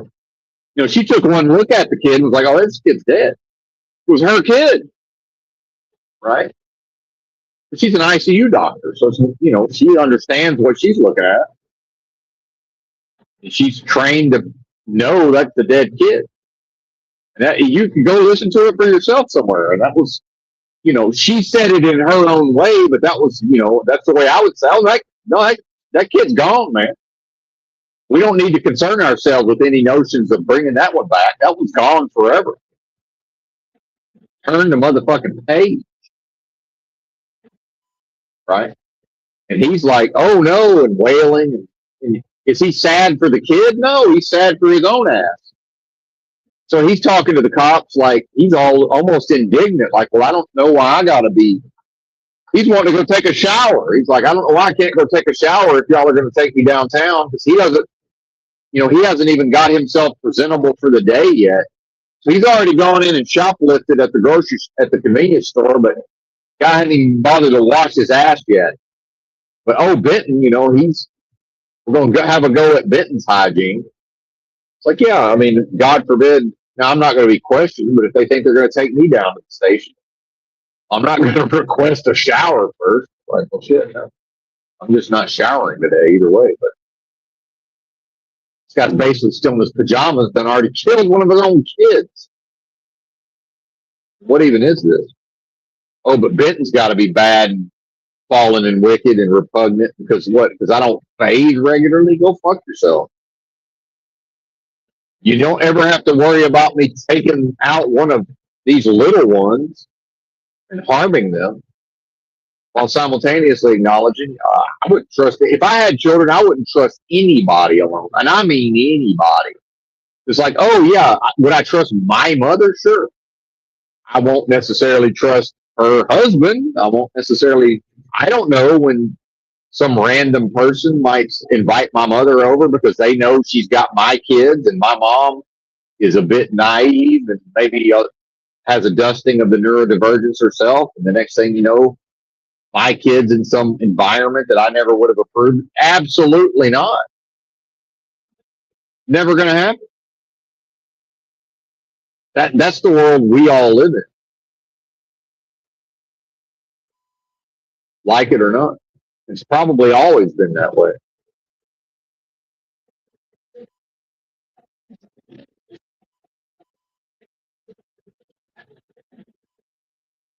I still remember being in the co-op in Fayetteville, and I'm sitting there fucking doing my thing early in the morning. It's winter time, cold as fuck.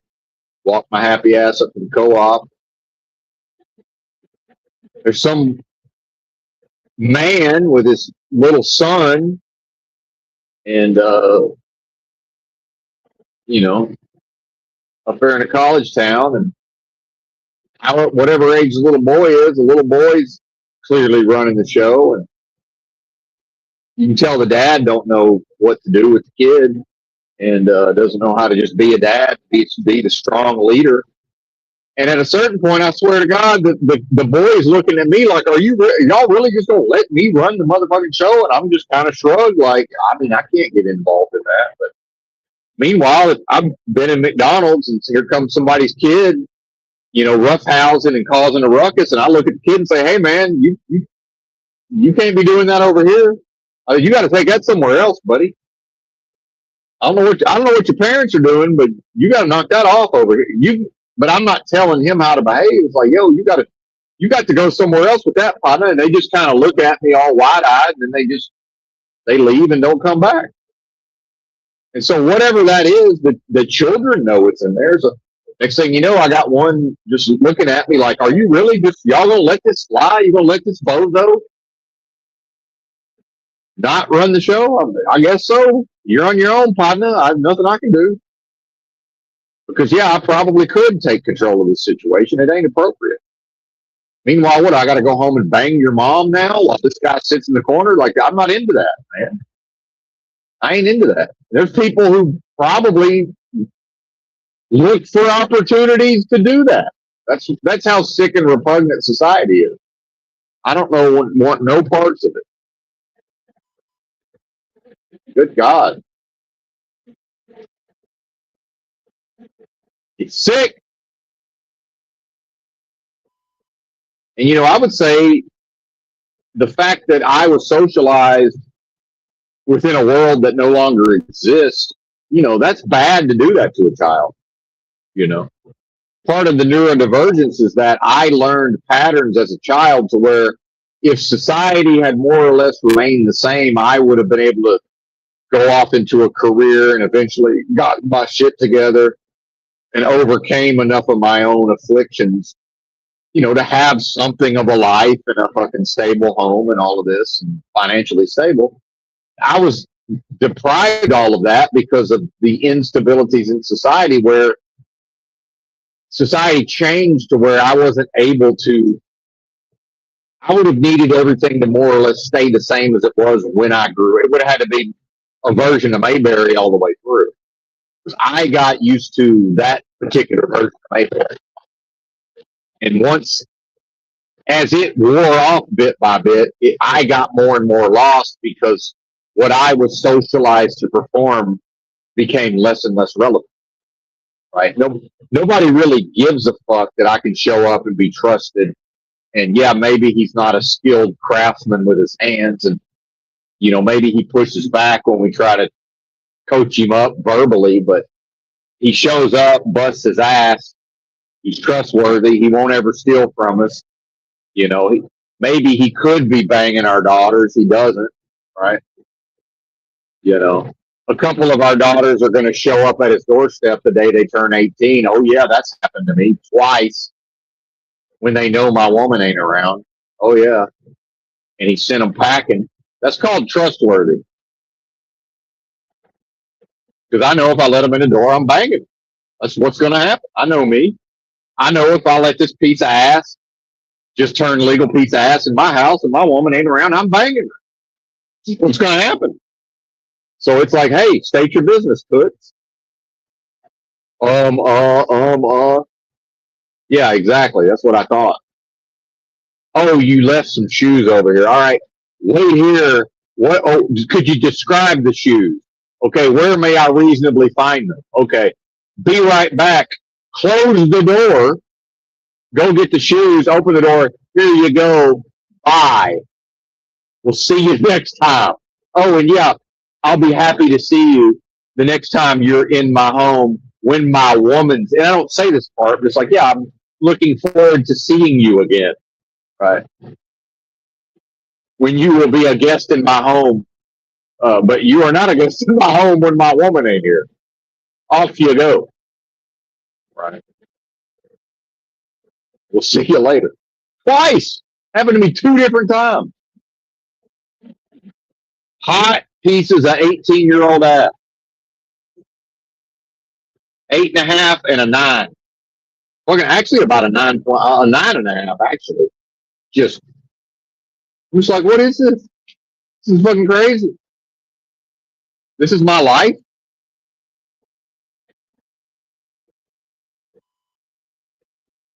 Come on. And that's called having principles. I don't meet her. I don't get to know a chick when she's 15 and wait for her to turn 18. That's crazy. I've known guys that do that. That's fucking weird. Well, that's on them. I don't play that. Homie don't play that.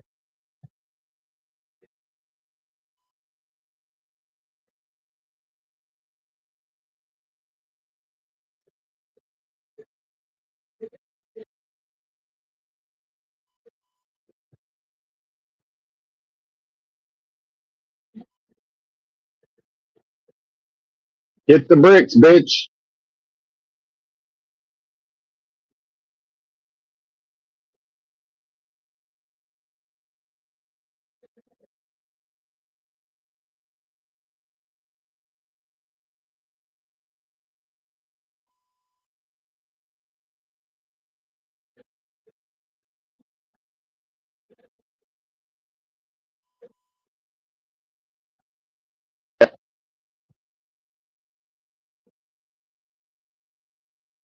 If I wanted some version of that life, I would have that life. I left all of that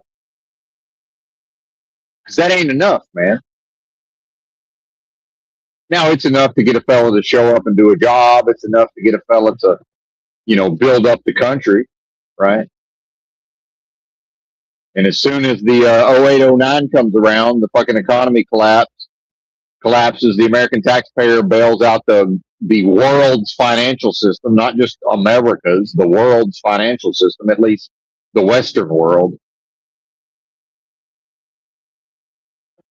And Americans, if they were paying attention, would have noticed that the Greeks got put on austerity because the European Central Bank said, yeah, we'll bail you out, but only if y'all got to get rid of some of these pensions. Y'all have been too generous to your workers. Well, why was the government so generous to the workers?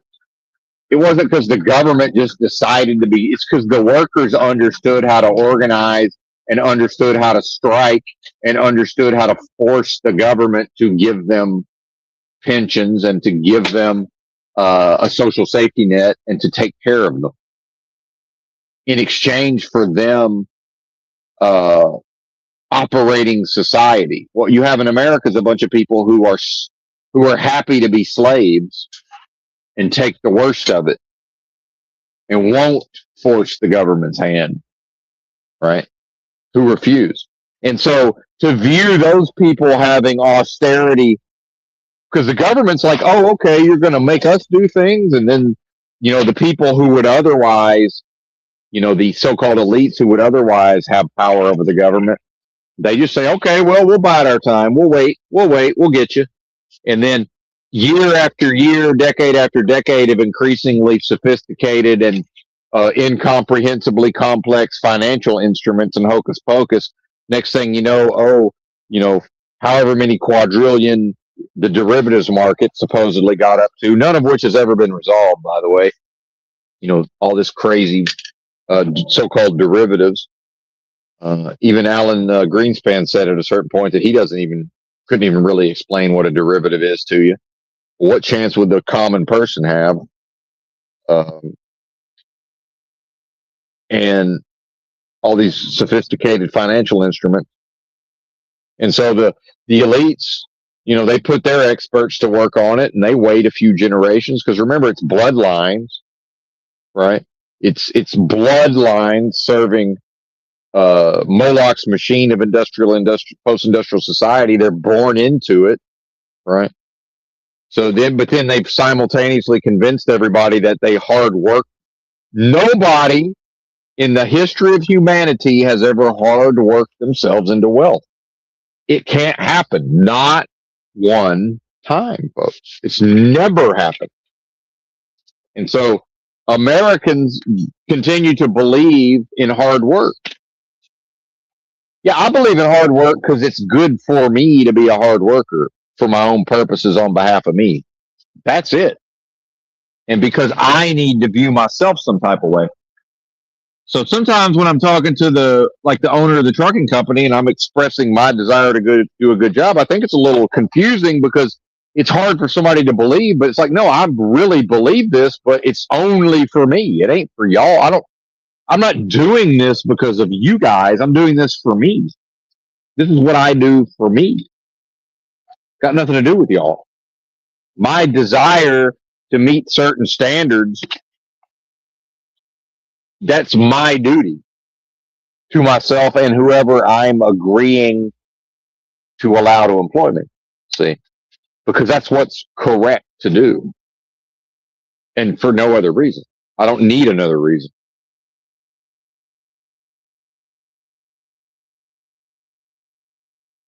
That's good enough.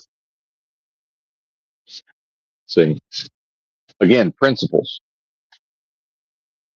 And then part of that is like Adam Carolla talks about, you know, and he had Louis C.K. on recently. And I'm not really a Carolla fan anymore. He's definitely fallen off, but he does have some interesting content at times. And he had Louis C.K. on, who's also a very interesting guy. And, I'm aware of the controversies and such, but that's neither here nor there in my world. I mean, I'd say a lot of us have done way weirder stuff than that, or at least equally as weird as whatever Louis C.K. was getting up to. And at least somewhere in the ballpark.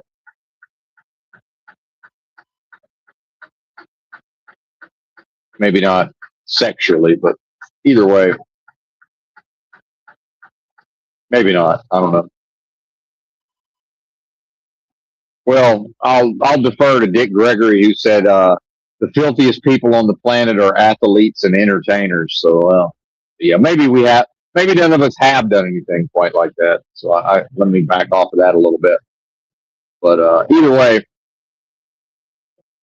he's Adam's talking about basically when it comes to being a man and working a job and all of this. He said, you know, and especially like Adam, speaking out during the pandemic or whatever. And, a lot of folks were worried about getting canceled. And what Adam said was, yeah, but I'm good at my job. Like he has skills as an entertainer. As much as people try to say he doesn't, well, he does though. He knows that he's got talents and abilities where he can go out and make his own money. And so some of that came from the blue collar world where it's like, yeah, he can go earn a living if he needs to. And so he can be outspoken, right? And some of that, blue collar, the fact that they get to have nobody can really tell them what attitude to have because they're good at what they do. And Louis C.K. talked about some famous story somewhere where I don't know if it's a documentary or there was some little town somewhere kind of isolated, and they had a local guy who was, would get drunk and beat up people and was just a real horrible person and was causing problems in the community. And, they finally put him in jail, but then he was the only good carpenter around. So they had to let him out of jail so he could, because they needed a carpenter. Right. And like, that's a real thing, and as somebody who's more artsy fartsy, fucking ethereal, the things I'm probably most skilled at really don't translate to real world having a job. So surprise, surprise, I've hard worked myself and diligently and vigilantly. It's not an accident that I'm speaking all of this, earning a particular amount of money driving a big rig, while folks increasingly are confused as to how they're going to both pay their rent and eat. It's like, well, I don't even have rent because I found a job where I've been able to intentionally structure my life when I want to, I can go live in a big rig. And if my only problem, it's not how am I going to afford what I'm going to buy at Walmart. It's like, how am I going to manage my schedule to physically get to the Walmart? Because I could have went 2 days ago, except I don't like to go later in the day. So I got to the truck stop and thought, I probably ought to go to Walmart. And I could have made myself. And I thought, I just don't like to go in there. I prefer to go first thing in the morning to minimize my chances of being around a bunch of weirdos. And the weirdos is now that's normal folks.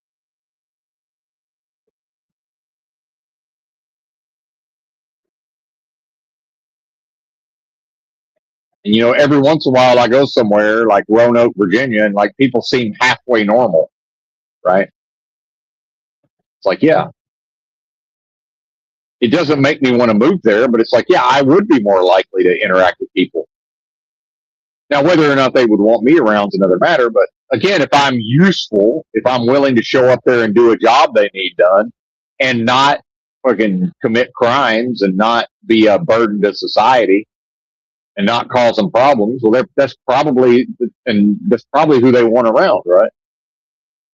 It's like, yeah, he's a little strange. He keeps to himself. But then, every once in a while we see him talking somebody's head off. But he somehow gets into a conversation at the Walmart. He's loud talking, and everybody in the fucking whole store can hear him. Or, oh, look, the alarm started going off, and he's got his fingers in his ears running for the exits. Whatever that is.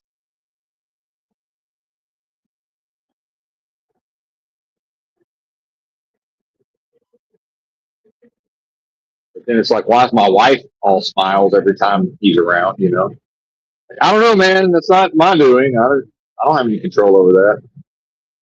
I only control the part where I'm not waiting for you to leave so I can bang your wife. So, again, if I didn't have the attitude of I do these things for me, I would probably be banging these dudes' wives. And meanwhile, I don't. It's like, oh, yeah. In the past, I might have let my ego. I might have been willing to think, oh, well, I'm fucking looking out. Look at me, I'm so great. But it's not that. It's just, oh, my friends are bozos that can't. And broads don't want most of them. Some of them they do. Most of my friends are bozos. That's what it is to be a guy. Unfortunately, you got probably 75% of all males. Just the majority of women ain't attracted to them and are not going to be attracted to them. That's just how it is. None of us can do a damn thing about it. For somehow I just barely squeaked into that 20 to 25%.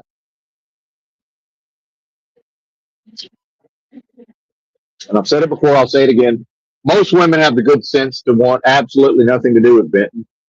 And I respect it because I like women, always have. I have a lot of regard for women and their plight and what they're up against. And, dealing with men, certainly to be attracted to such a foolish, absurd creature in the first place. And yeah, women are nuts. I mean, of course, we're fully aware of that. All of them. They're all fucking crazy. Yep, sure are. Well, that doesn't mean men are not crazy. I watch men do all sorts of crazy things. I watch men who think that they're logical do some of the most illogical things imaginable in the context of a romantic relationship. But then, because maybe she's even more illogical, it's like, that doesn't make him logical. Absolutely not. Same thing with politics. That ain't how that works, fella.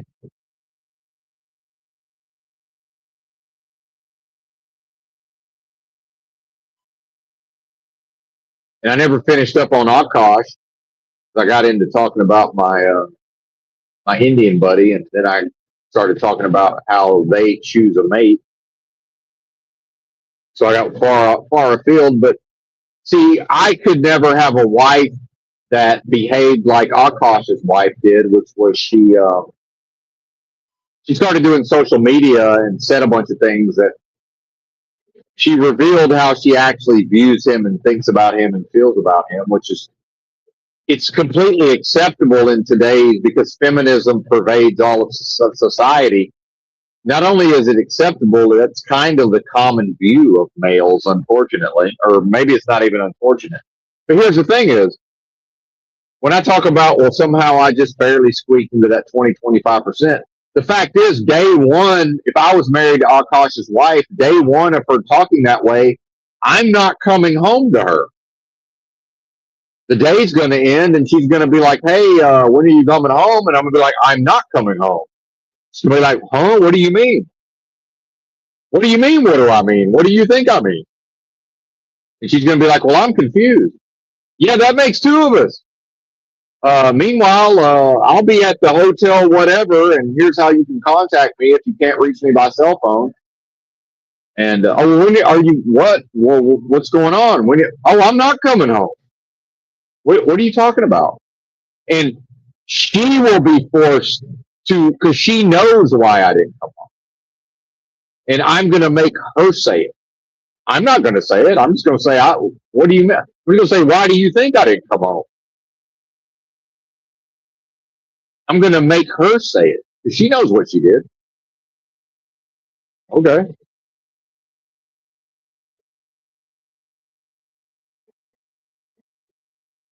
I was with ex-wife number two for damn near 10 years. When we first started seeing each other exclusively, she met some lady and who was single, and next thing I know, my girlfriend's acting like she's single. I immediately started dating. I mean, like that day. And she was like, "What are you doing?" I said, "You're living like you're single. You think I'm gonna treat you like we're in an exclusive relationship and you're hanging out with this woman?" And I can only imagine what she thought. I said, "You're crazy." I said, "You're crazy." I didn't make her, now I didn't do the thing where, again, we weren't in a long-term relationship yet. We had just gotten going. I said, "You're crazy. You're out of your fucking mind." Now I didn't tell her what to do. I just waited until she went back to flying right. And then I said, "Okay, well, since she's gone back to acting like we're in a relationship and I would rather be with her than date these other chicks, I guess I'll go back to being in a relationship with her." And that shit never happened again. I mean, pretty simple, Akash. So the first time she starts tripping, I don't come home. And if it turns out that she don't give a fuck if I come home or not, well, now I have some information. I wasn't supposed to be in a relationship with her anyway. Why would I want to be in a relationship with a woman who's not highly attractive to me? That's crazy. But that's crazy. Because you're gonna fuss and fight and have struggles and strife at some point. You know, there needs to be an upside somewhere.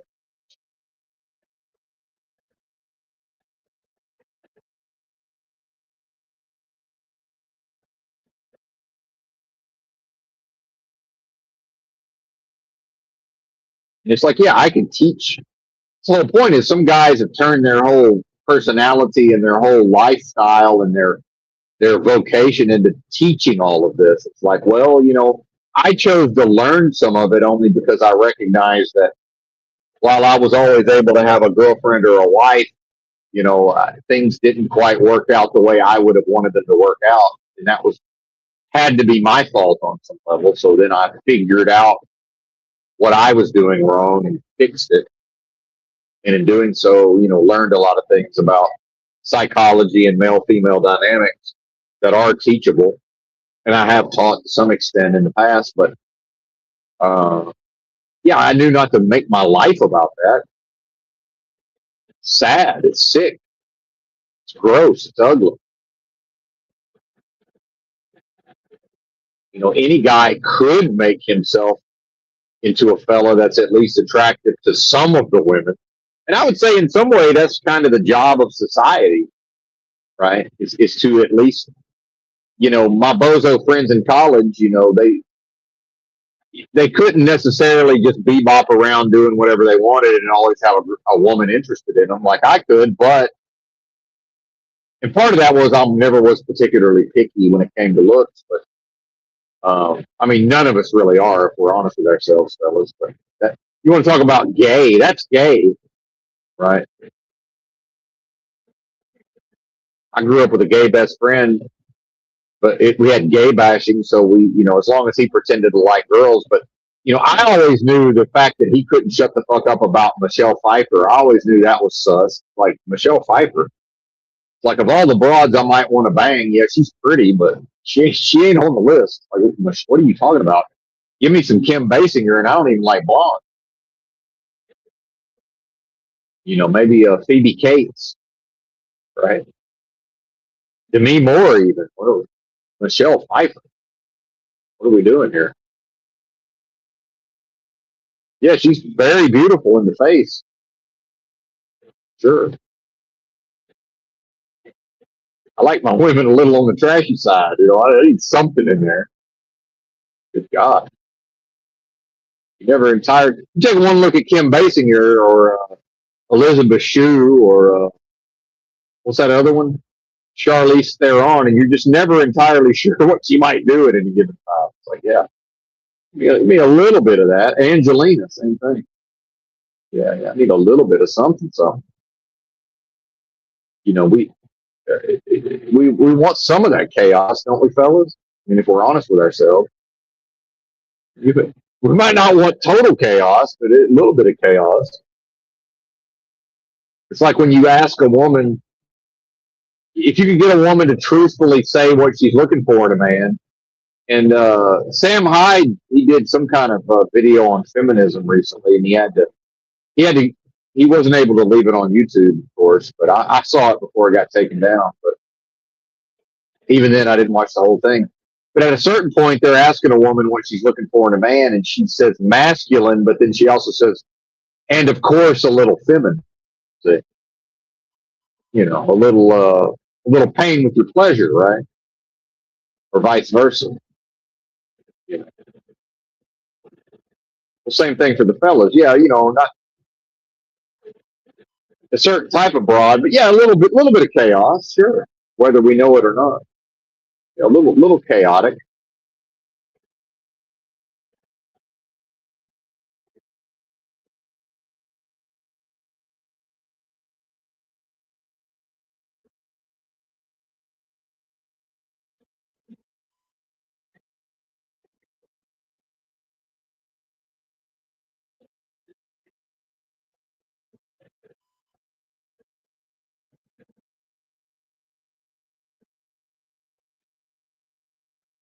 See, Akash is in a world culturally where he has to make money, and his validation comes primarily from earning money. And I came from part of the country in a time in which,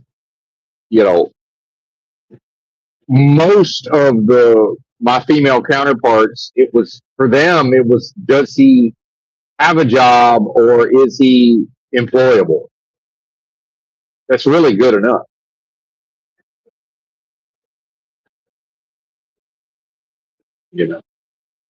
Versus, and then so Akash, who maybe isn't confident in his abilities around women, but then, so he delayed, getting into a relationship and a marriage until what? He kind of fell ass backwards into a high salary in podcasting.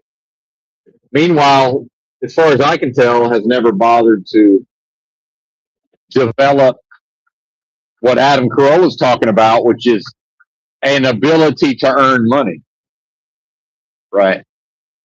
Through a skill or being valuable. Because if the podcasting goes away, Akash can't necessarily fall back on his skills as a stand-up comedian. But, as much as people don't like Bill Maher, when Bill Maher was Akash's age, he was already guaranteed that if he was willing to hit the road and bust his ass, he was never not going to be able to earn a living as a stand-up comedian, no matter what his politics were. No matter how much people tried to cancel him, he could always go make a good amount of money doing stand-up, no matter what. Akash can't do that. Can Akash, for the time being, although this is probably no law, but there was a time when he could, sure. That ain't forever if it's not based on his chops. But then people want to make fun of like a Michael Ian Black, one of these lefty comedians. It's like, Yeah, but I've seen Michael Ian Black do comedy. He's a professional stand-up comedian. If he's willing to go on the road and bust his ass and live the lifestyle of a road comic, he will always be able to earn a living as a stand-up comedian because that's a difficult thing to do. And as long as there's club owners who need somebody who could fill up their club, he will never be out of work ever. As long as truck driving exists in the form of long haul, and there's a company somewhere that needs somebody who will live in a truck, whether they, try to get home on a regular basis or not, and I can do that and not get tickets and not have wrecks, as much as I might be strange and hard to deal with, I will have a job. Now, the conditions did get such where I was basically like, I'll just my plan was to keep hitting and running uh, until the companies just quit hiring me, which I don't know that ever would have happened. But that was my plan.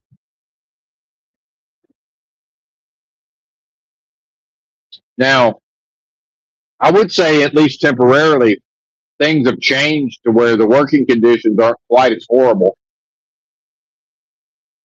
because some of the foreigners are apparently not driving trucks right now, as far as I can tell. Some of them are.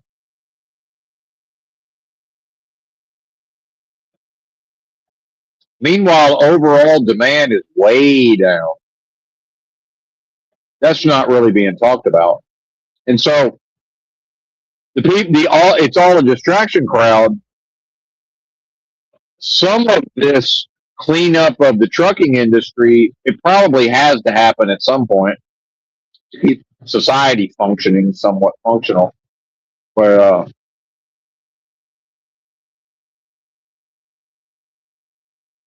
it's coinciding, surprise, surprise, with very low overall freight demand. And Trump, and it's not even Trump, but the government seems to be pushing this idea of forcing as many Americans into low level jobs as possible.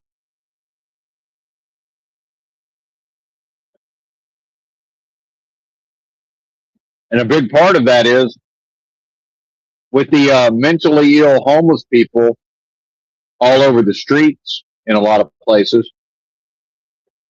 A big no longer support, a concile.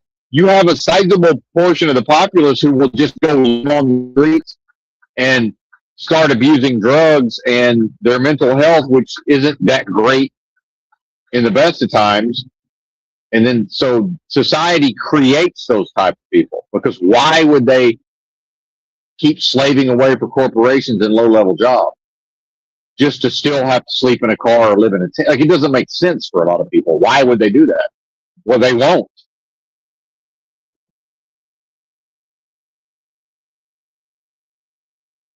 So Moloch machine now seems to be indicating in the short term, at least, it's going to do everything it can to pressure those people to clean up their act and to, you know, work a job. And then society will have no choice but to support them at a minimum level of housing and, access to whatever they're going to have to be able to continue to show up and work for these corporations long enough to possibly facilitate the transition to, you know, uh, even greater adoption of automation than what we see now.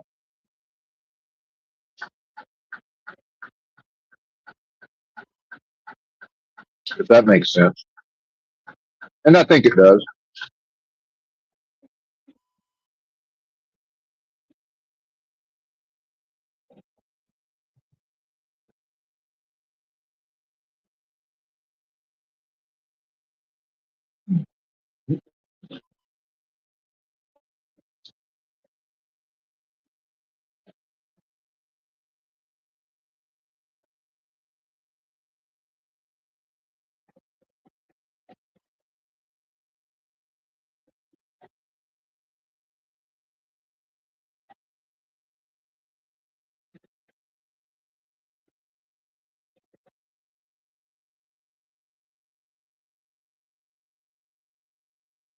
So part of me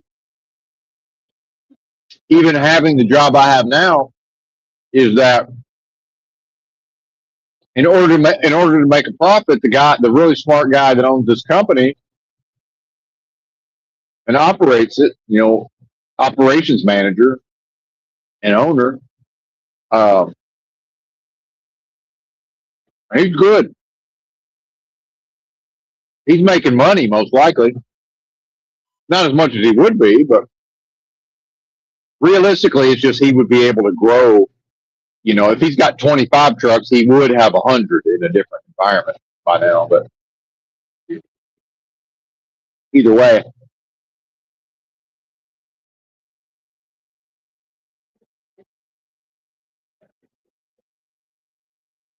because most of what I'm doing, you can't.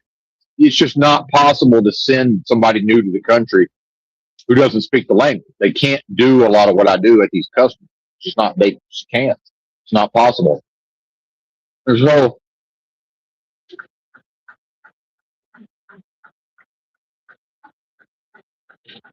When simultaneously the entire job market tightens, now the companies who would hire me,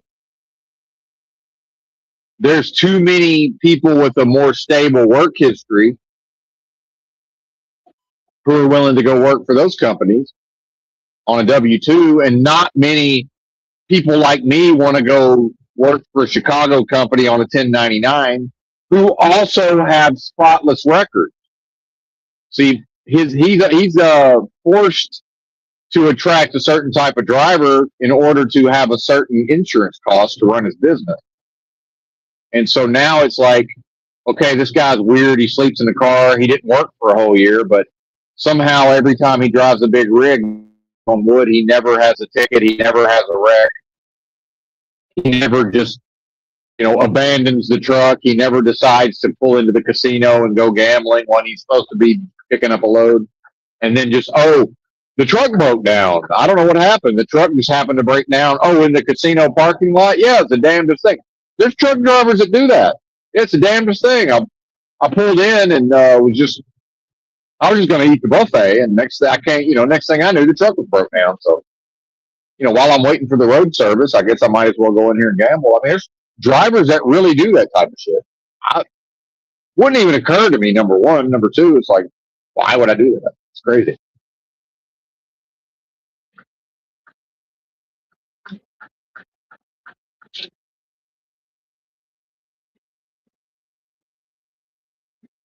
Now, part of that is at times the company, this one hasn't done it so much, but times in truck driving when I'm being lied to, they know I'm being lied to. They know they're lying to me. It's just what we're doing. So some of the drivers will just say, well, they lie to me, so why wouldn't I lie to them?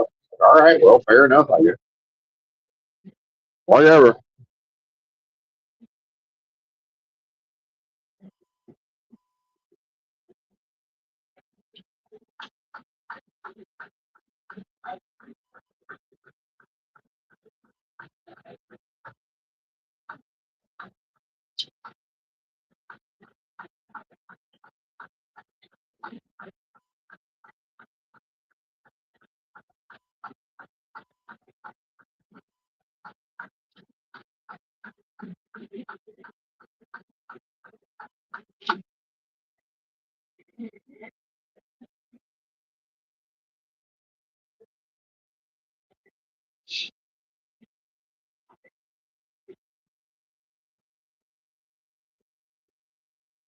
So again, this is why big rigs don't get over for y'all. I get over for these people, and they just decide they're going to take over what was my space in the slow lane.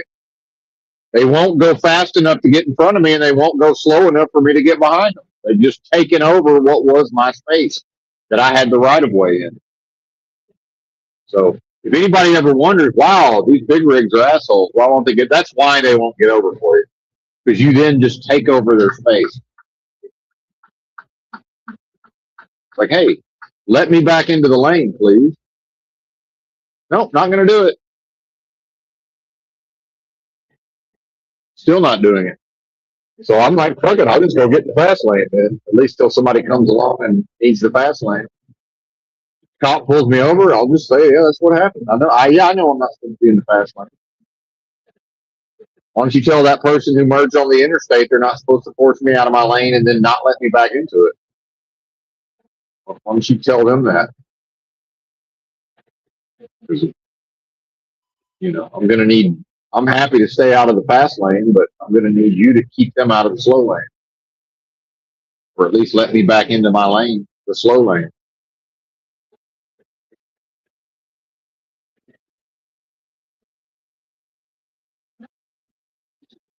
But out to lunch, man.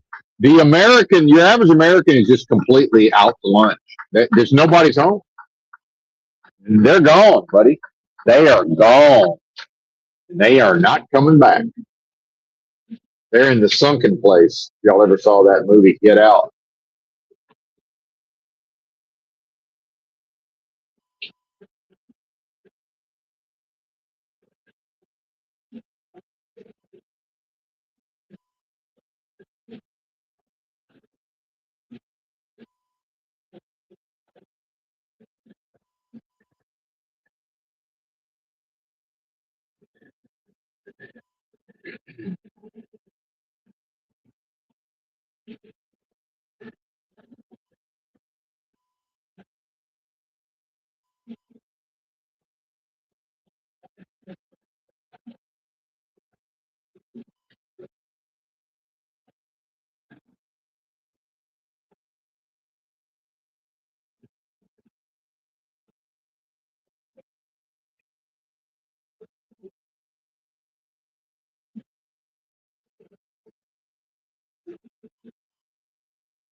Now I got people just hanging out next to me because they're looking at their phones. But that's not safe. You can't just hang out. Now remember, half of them would like to get into some form of an accident, try to get a settlement. So that's part of it. Never forget about that part of it.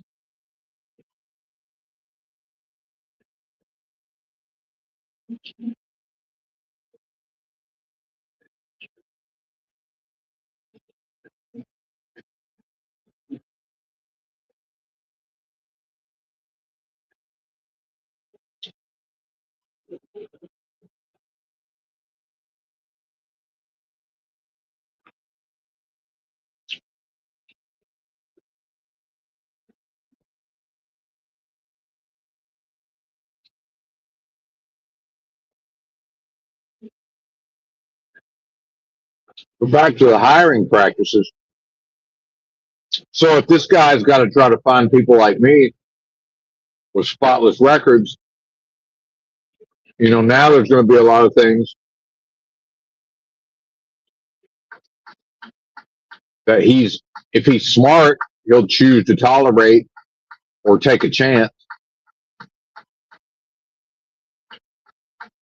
And so we're just making traffic. There's no reason for what's happening. There's just no reason for any of this to be happening other than most people are simply not paying attention to what they're doing because they're on their phone.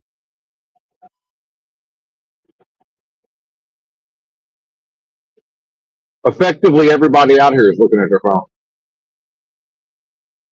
I slowed down to 45 miles an hour. Meanwhile, I was in way heavier traffic yesterday and almost never had to slow down to 45. We had a bunch of slowdowns, but it still kept moving. This is nothing.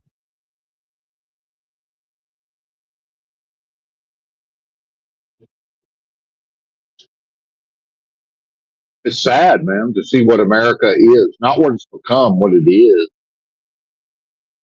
Right? The problem with, oh, look at what things are becoming. No, look at what it is. I don't need to worry about what it's becoming. And that implies that, well, maybe it won't actually happen. Maybe somebody will stop it. No, they won't. You're saying the thing can be stopped. Sorry. Hate to break it to you.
Anyway,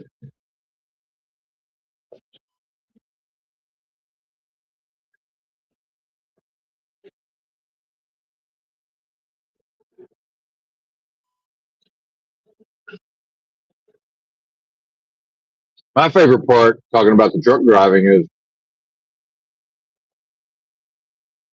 I pretty much have a day.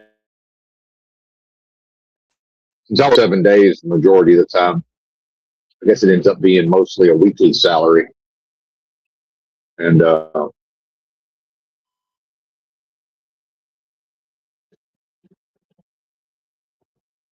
like I talked about, my typical work day, it can be 14 hours or more. So on the busy weeks, I make basically 93 hours is my cutoff point. If I work 93 hours, it's 13.3 hours in a day, which absolutely happens. At that point, I make exactly Illinois state minimum wage if you give me time and a half over 40 hours. Now, if you did a straight 8 hours, if you did a time and a half, everything over 8 hours in a day, there's a lot of days I don't make minimum wage. Think about that.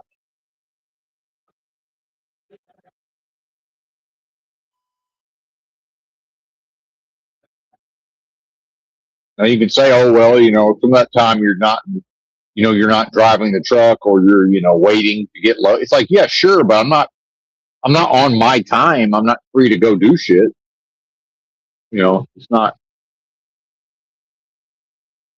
And like in the refrigerating, and I think part of the reason these guys want to work for Tyson or whoever is some of those facilities are set up where you get there, you drop your trailer, and it's going to be up to 10 hours until you get loaded and leave. So then they're doing a lot of their 10-hour breaks at the, they're sort of, Tyson's taking advantage of that 10 hours, but then, they can leave in their tractor, right? Because they don't have to stay on the property connected to the trailer, at a dock door and be able to, wait 2 hours maybe to even back into the docks. Like, no, drop it in space, whatever. And then they Tyson's people handle it from there, right?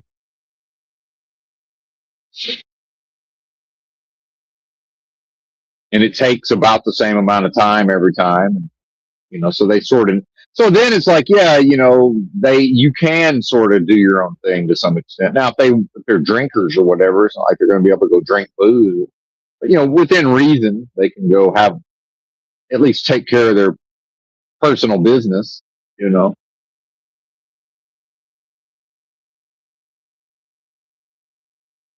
And if they do sleep during that time, they can go park in the bobtail area and be reasonably assured nobody's going to wake them up. Versus, yeah, I know a lot of people, a lot of drivers, they sleep when they're getting loaded, but it's like, yeah, that's fine, except, I'm not really interested in the part of life where they're going to come knock on my truck and wake me up. Hard for me to sleep in those circumstances. Hard to get a good rest, knowing that one is going to be awakened.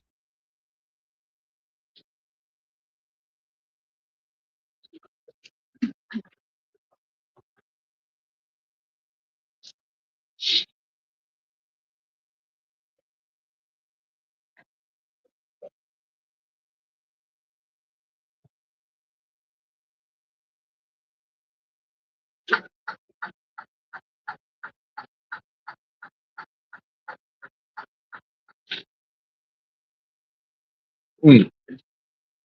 Now here's something else I find fascinating. I was in a slow lane. There's a big rig and then a car. And in order to stay behind them, I eventually got down to 53 miles an hour. And then I see enough of a gap in the traffic. I'm like, fuck it. I might as well go ahead and pass them. I'm now going 71 and I just now passed the car. And I'm not sure I'm going to be able to pass the big rig. The moment I got into the middle lane and hammered down, they both immediately sped up. Now, like, what is that? That can't be real. Like, what is that? I don't think they would have. If I would have just said "fuck it," I'm going to stay behind them. I don't feel like they would have sped up. It's bizarre. It happens a lot. And now I'm just going to catch. Now I'm going 71, so I'm just going to catch somebody who's going maybe 60 because it's still slow going out here.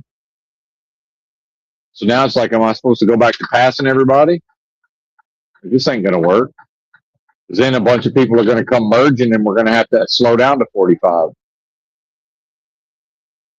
because people aren't paying attention.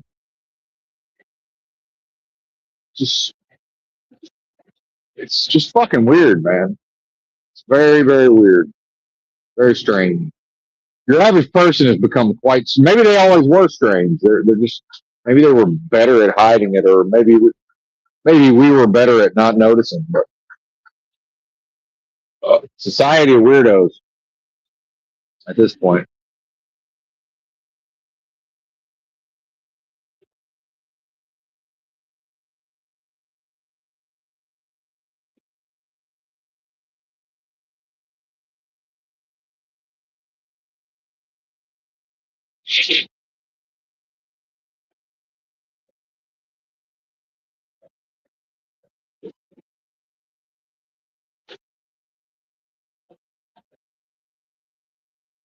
Now everybody's slowing down.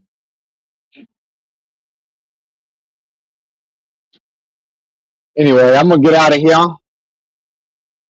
Amir, now I'm actually in. This is Atlanta traffic now, so at this time of the day, I'm close enough in that I can't really expect not to have traffic at this point. So it's 6:19. Anyway, thanks for watching. Bye.